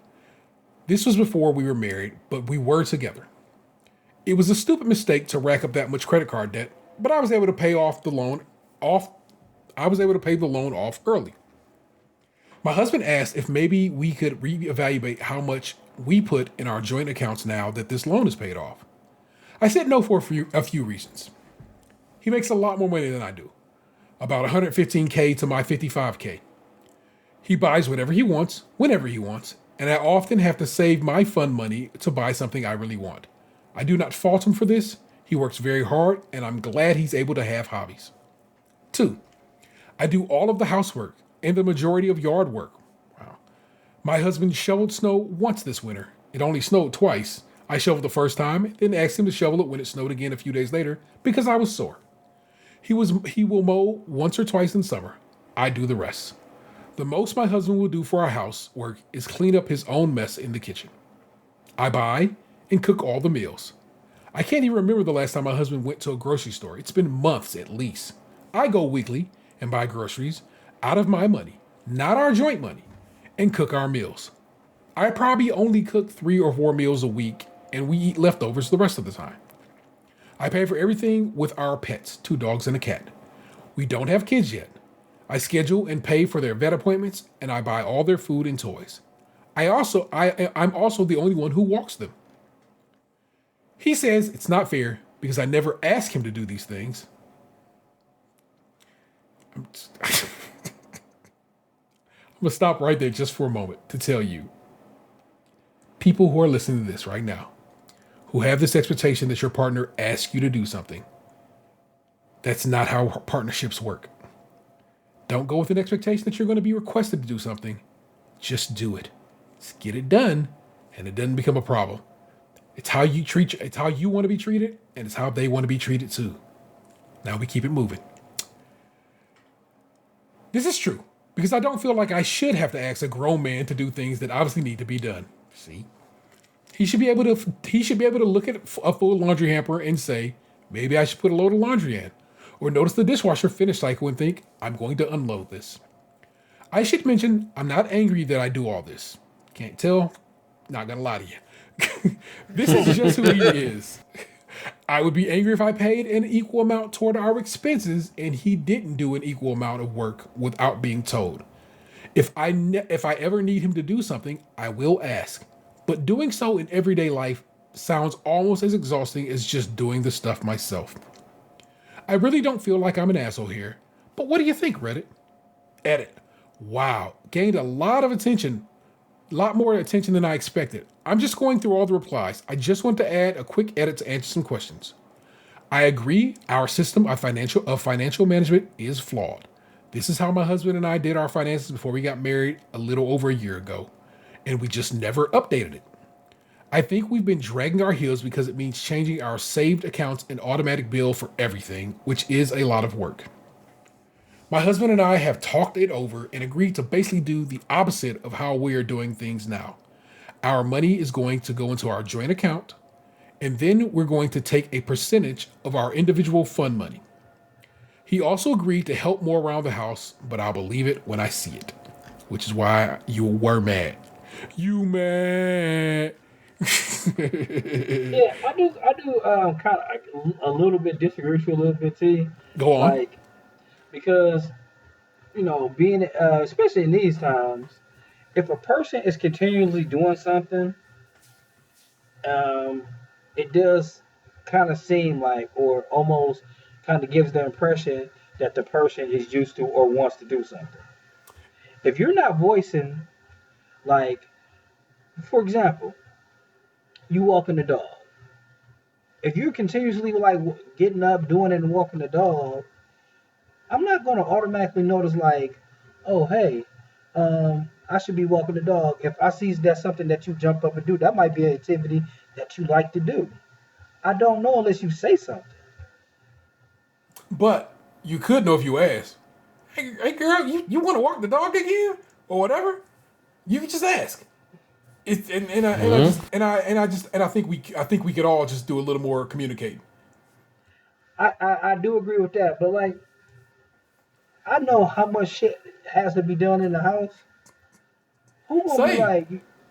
Who gonna be like? You know what? You want me to walk the dog? When I already done did 6 other things, I'm not gonna be asking nobody nothing. I hear you, but in this particular instance, he ain't doing that shit. And so when she and so you know what, when she did want to do something, in this case shovel the snow, she asked, Yeah. and he did. And so it's like it's almost as if you just asked, even though you don't want to, or not each and every That's time. why he doesn't ask. He doesn't want to. I'm just saying, maybe just have, like I said, and for these two people, a sit down would do a lot of good for them. Just a quick chop it up, you know what I'm saying? As opposed to her just saying, "Nah, I ain't putting no money on this." Maybe you have an explanation as to why. Maybe explain to him how you do all this stuff around the house. You make wild more money than I do, so forth and so on. You know what I'm saying? Just conversation, man, discussions. You know what I'm saying? It goes far. And so I just think she being like tit for tat, like. oh, she Since, mad. And her saying she not mad is a lie. since you gonna ask me for money, I walked the dog, I did this, I did that. Yeah. That's why you ain't getting no more money. Let's And he see. was like, that's why I'm buying me I'm gonna buy me a new Corvette because I'm going bald. Well, here are two interesting responses. One response and then somebody responding to the response. So I like these two. I think this will wrap us up for this particular outing. Finances can can really be a breaking point. My ex-husband was financially abusive and would demand all my earnings for bills that he didn't pay on time, all the while blaming me for his credit card bill, which I had put $300 on for diapers and baby stuff, not the $3K he owed, and making me pay for all the daycare. When I pushed back and did a split, I suddenly had extra money each month to save for a lawyer. With my current partner, we make about the same now, and we split fun stuff depending on who can get the better price. When he moves, we know he's going to take a huge pay cut. So the plan is to live on my salary that already pays all the bills and use his pay as retirement savings and fund money. Okay, those people have planned something together. This is the response to that. My husband did the same thing. He also cleared out our joint bank accounts, spending on frivolous items while I was the main breadwinner and he was only working part-time. He also racked up a bunch of credit card debt that he then lied about and tried to cover up. He also did not clean. Wow. He also did not clean, cook, or do anything except play video games while he was working part-time. We ain't gonna be besmirching the good name of video games in this house. I remedied the situation by making him to move out and told him I'd divorce him unless he replaced all the money that he took. We still have separate finances and live separately. You're not married anymore. Yeah, really. But He's fucking somebody else. But he has come a long way in learning how to handle finances. It was the catalyst for him to start working and paying attention to money. OP clearly sees the value in money and doesn't abuse it. Okay. She also contributes as much, if not more, than her husband between cooking, cleaning, chores, etc. Know your worth. If he'd have to hire someone to do these things when you left, see what that would add up to. That's what you're contributing. Plus, I'm sure that you've created a beautiful home and life for him. He's able to clearly live comfortably. Don't let him guilt you into paying more, and congrats on clearing out your debt. Well, there you go. I don't see anything else that makes me really That one had a lot more behind it than like the title would lead you to believe. Surely. Yeah, really. That's some things like I said, that is some conversations waiting to happen. And apparently they did happen with that edit. So that's actually a good thing. Communication, man. Communication. Hope you did that. But also, you know what I'm saying, it's okay to empty the dishwasher. You know what I'm saying? It's cool. You can do that. It's all right, my guy. Shouldn't have to be asked. It's nothing to it, but that's how we roll, people. You've just gotten the show. We did that shit. How will it sound? I don't know. We've had some issues tonight. Yeah, we really did. But Video games. But we will see. Oh yeah. Oh, no doubt. Okay, we slide into it. We're saying each week we have started to talk about video games. And while Gabe got to be a Bachelor Gabe for a bit, he got to settle into a groove and make some progress in Resident Evil 7. Nice. I played it All right, so this might make me sound like a little squeamish, but I guess I'll say it. I played that game with all the lights off by myself, and it scared the shit out of me. There's these fucking things that jumped out. They're called the molded. They're called molded because they look like a body. They look like mold in the shape of a body with teeth. It scared the fuck out of me. Like, I shouted out loud scared. I used to have similar reaction when I would play Silent Hill. I mean, that's, Okay, so it's not just me. that's those games are meant to do. They're meant to scare you. Now, what I have found is I play scary games a lot less as I got older because they really fuck with me. So it'd be like you'd be in like something like, I don't know, just like a spooky section of a game sometimes lately, and I'm like, I don't know if I want to do this. I know. It's like I'm kind of like paralyzed. Like, I know I gotta move and do something that can progress the game, but at the same time, I don't want to. Yeah. Because it's gonna scare me. That game is available in VR. If you have a PlayStation VR, you could play that in virtual reality. Could you imagine playing that No in VR? thanks. Yeah, no. Oh, especially while you were home alone. You would have never slept right. I know, and I had to go upstairs with only my cell phone to light things up, and I had no kids to snuggle. I'm surprised you didn't call your wife To make me "Baby, feel I'm scared." safe. Damn video game spooked the shit out of me, girl. Oh my god. What have I been playing? Shit. You know what I picked up again, oddly enough, because it was a thing. Batman Arkham Knight, which I bought the night. Oh. I mean, when it came out, I literally went and picked it up from Best Buy, like that midnight release, and I just got stuck in an area some 5 years ago, I believe 6 years ago, 5 years ago, almost 6 years ago, and I put it down, but it showed up in Game Pass. I still have my physical copy on the shelf over here, but it showed up in Game Pass, and you got and Microsoft has this system of points they give you, and it's like you can get 200 Microsoft points.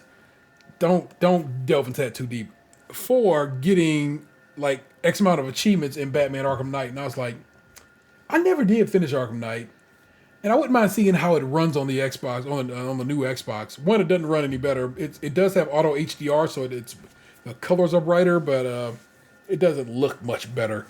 But I got past that level I was stuck on for all this time, which is dope, and I've gotten a little bit further along, and in fact, I technically have finished the game, but I haven't finished the game because you have to go through and basically clean up all the areas of Gotham, and then you'll get the ending. That was the last game that like I really played, Mm-hmm. and I think I'm at the same spot you're at, where like you kind of finish like the main part, but then like there's like a 10% more after that that's kind of like additional. I never did the additional. Yeah, and I'm kind of like, am I going to do the additional? Probably not. But I downloaded a bunch of stuff. So I got that. I told y'all last week I got that extended drive on the Xbox. So I downloaded a bunch of stuff. I started playing Dishonored, the first Dishonored again. It got a Xbox Series X upgrade where it runs at a higher frame rate and faster load time. So I've been messing around with that. I love that series. My favorite game is Dishonored 2. My favorite game of all time is Dishonored 2. So playing the series is just it's a great time. So I'm very much enjoying that. I said Batman. Told you guys I finished Night in the Woods. I kind of messed with Control some more on PlayStation over on the PlayStation 5. I love that game. I beat that game on the Xbox, but I'm like, this is the fancified version of it that I'm playing on the PlayStation.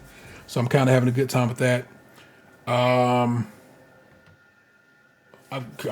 play Bejeweled on my iPad. I'm saying it's my go to bed kind of situation. So I've been fucking with that. Gabe boxed it. Everybody but the person I'm actually talking to. Ant, did you get back into God of War at all? No, I tried. Okay. When editing that episode, I realized what you were saying. You go to the top of basically a little tower that's around the water, and there's a black blob sitting there. You reach into it to pull out. Eventually, if you finish it, But you reach into it, and that brings out a bunch of people you got to fight. Once you finish beating those people up, you reach back into that hole, and you'll pull something out.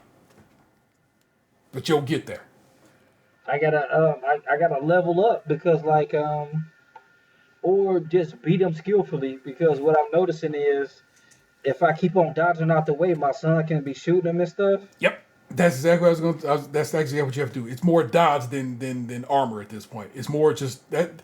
That's one of those things that you have to get real. You got to get good. And I know, and I don't say that disrespectfully. I mean, it just is what it is. I know you'll have it. And once you do it, you're gonna be like, "Fuck them motherfuckers! I'm doing it every time." Yeah, like you gotta dodge, hit, and then let your son hit him. So you got to do apply the 5Ds of dodgeball, sir. Okay. You can dodge a wrench. You can dodge a ball. But what I have been playing is with the kids is Cars 3. I never played 3. I did play Cars 2, which I enjoyed. Driven to Win. Nice. It was very inexpensive. And you know we got three remotes. We don't have 4 yet. Okay. For my girlfriend to play. So me and the boys play this when I get done with work. And it's like some is just racing, but the other part is kind of like Mario Kart. Like it's like power ups that you drive through and you can shoot at each other and stuff. And it's pretty fun. I'm all about a fun game like that. You know what I'm saying? Because I like popping trophies and chivos. So it's just a part of who I am as a gamer. So yeah, I meant to tell Gabe about it the other day when but I don't know if he wanted his kids playing his PlayStation 4, so I didn't mention that. They got the Switch though.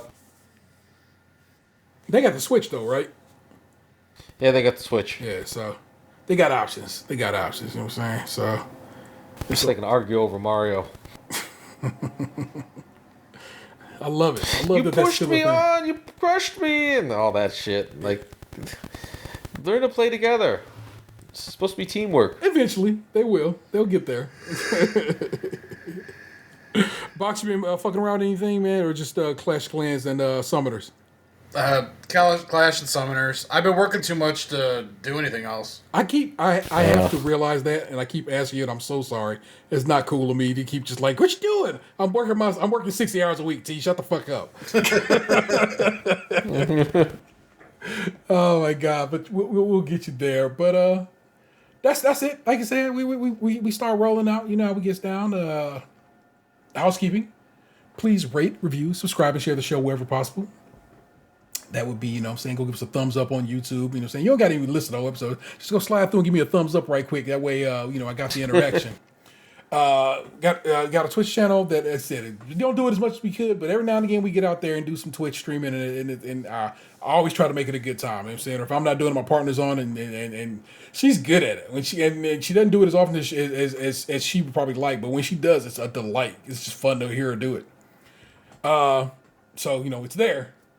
Just like I said, not as often as we want, but don't worry about it. But if you want to support the show financially and have a few bucks to toss away, well, you can join our Patreon where members at the $5 and above tier get extra content each month. Shit you heard us plotting and scheming on just this very episode. So I'm telling you, you might just want to go put 5 on it. Trust me, we'll make it worth your while. That's just how we get down. If you only have enough money for one chicken sandwich, you got to know spend it wisely. We also have merch available over at tpublic.com/user/stage Krunchy and Milk, all one word. Shirts, magnets, stickers, the works. It's good. It's actually a pretty decent site. You know what I'm saying? And they seem to ship.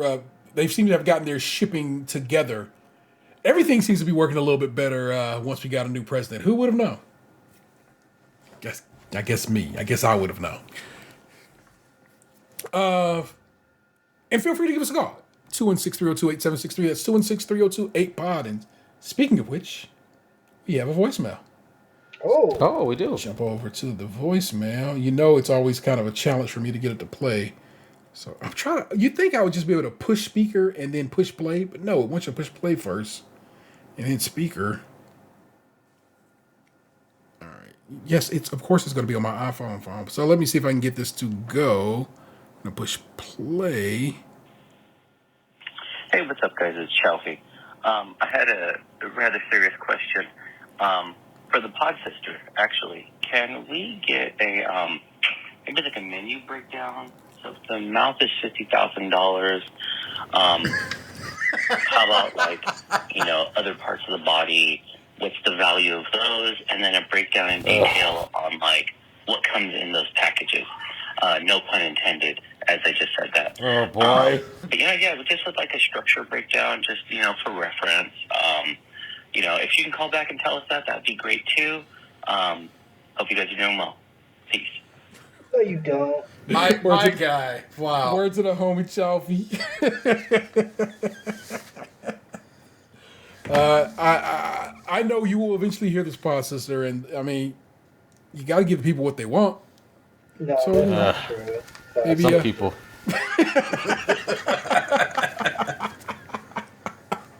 I think that was the point of that whole story.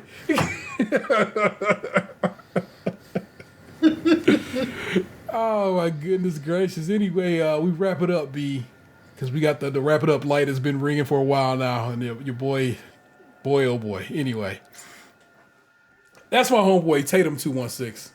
I was here today. Once upon a time, he hosted a show on this show called Chesterfield's Dollar Store Trivia, which I didn't realize we started doing early in our show's existence. Yeah, that was like right off the bat. Yeah, Pretty much. Yeah. I chuckle at I was an early winner of that. my man Chesterfield's Dollar Store Trivia, the OG classic trivia game we used to do every month. That's my man. Do you guys want to do it real quick? I mean, feel free. I'm in the midst of this right here, so if you want to do some All Chesterfield. right. And okay, let's do some. Look here. Chesterfield's Dollar Store Trivia has a dope little French Montana track that I play a little bit of that I still have the music for. So you're going to hear that. Don't stop. Pop that, don't stop. Pop that, don't stop. All right, let's do some real quick Chesterfield Dollar Store Trivia. Name all 4 of the Ninja Turtles, the original ones, and the one female Ninja Turtle that was part of the group once. All right. Fuck with it. Speaking of video games, they just announced a new Ninja Turtles video game by the same people who made Streets of Rage, the Streets of Rage 4.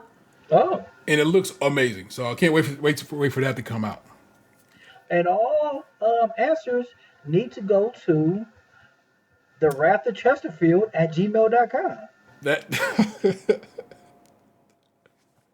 That touched your boy square in his chest. Holy shit. I have not thought about Wrath of Chesterfield at gmail.com, which was the email address people sent answers to.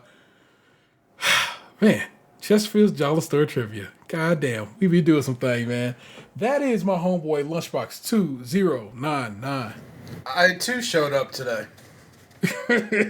And I'm grateful for it. I know you're tired. I know how hard you've been working. Thank you for noticing. That's my man, the real ODP. Once upon a time, he was the Skim Podfather. We had to drag him onto Twitter, kicking and screaming, and now he kicks and screams on Twitter regularly. So it just kind of worked itself out, didn't it? I'm kicking and screaming right now. Something I noticed in this whole walking down the path of old Twitter is we're feeling nostalgic tonight. how the hell did our former host not even make it through the first year of the show? It's like, come on, bro. You could have made it through a year. But he didn't. And in that meantime, the Podfather came over and watched this film one episode, and he was like, come on, man, just get on the mic. And he did. And then we just like, all right, offer that man a permanent position. And we did. And we Killed the interview. We've been riding since. I remember that night vividly. It was funny. It's like it was almost like not that he was a fluffer at the beginning, because like halfway through because we used to record 2 at a time, and he was sitting there laughing and commenting like a little bit, and then he was like, "Fuck it, just get on this next episode, come on," and it was like that every time ever since. So I remember though in the beginning, those like first like 20 episodes, anytime he would talk, he would like stutter and shake violently because he was like trying to be so perfect. But he was, you know, oh shit! Let me do it again. He needed to do it again last week on the intro. He still has to do it again every now and again. Because I couldn't remember the fucking Masterpiece Theater guy's name. And then I fucked it up because it's not Charles Will Egan, it's George Will Egan. I'm just saying. Either way, And they're both members of Parliament right now. Something's changed. Captain Poldark fights for the people. Look how free flowing it's coming when you're angry. I get something's changed, something stayed the same, and I respect the fuck out of all of it. Like I said, just everybody feeling a little nostalgic, man. That's all it is, man. I am the internet's Tay-Rail 713. My friends just call me T. Are you a friend? You've just been podcasted to, and I know you loved it. See you next week. Peace. You had to love it. Thank you for being a friend. Travel down the road and back again. Your heart is true. You're a pal and a confidant. What happened to you? You used to be beautiful.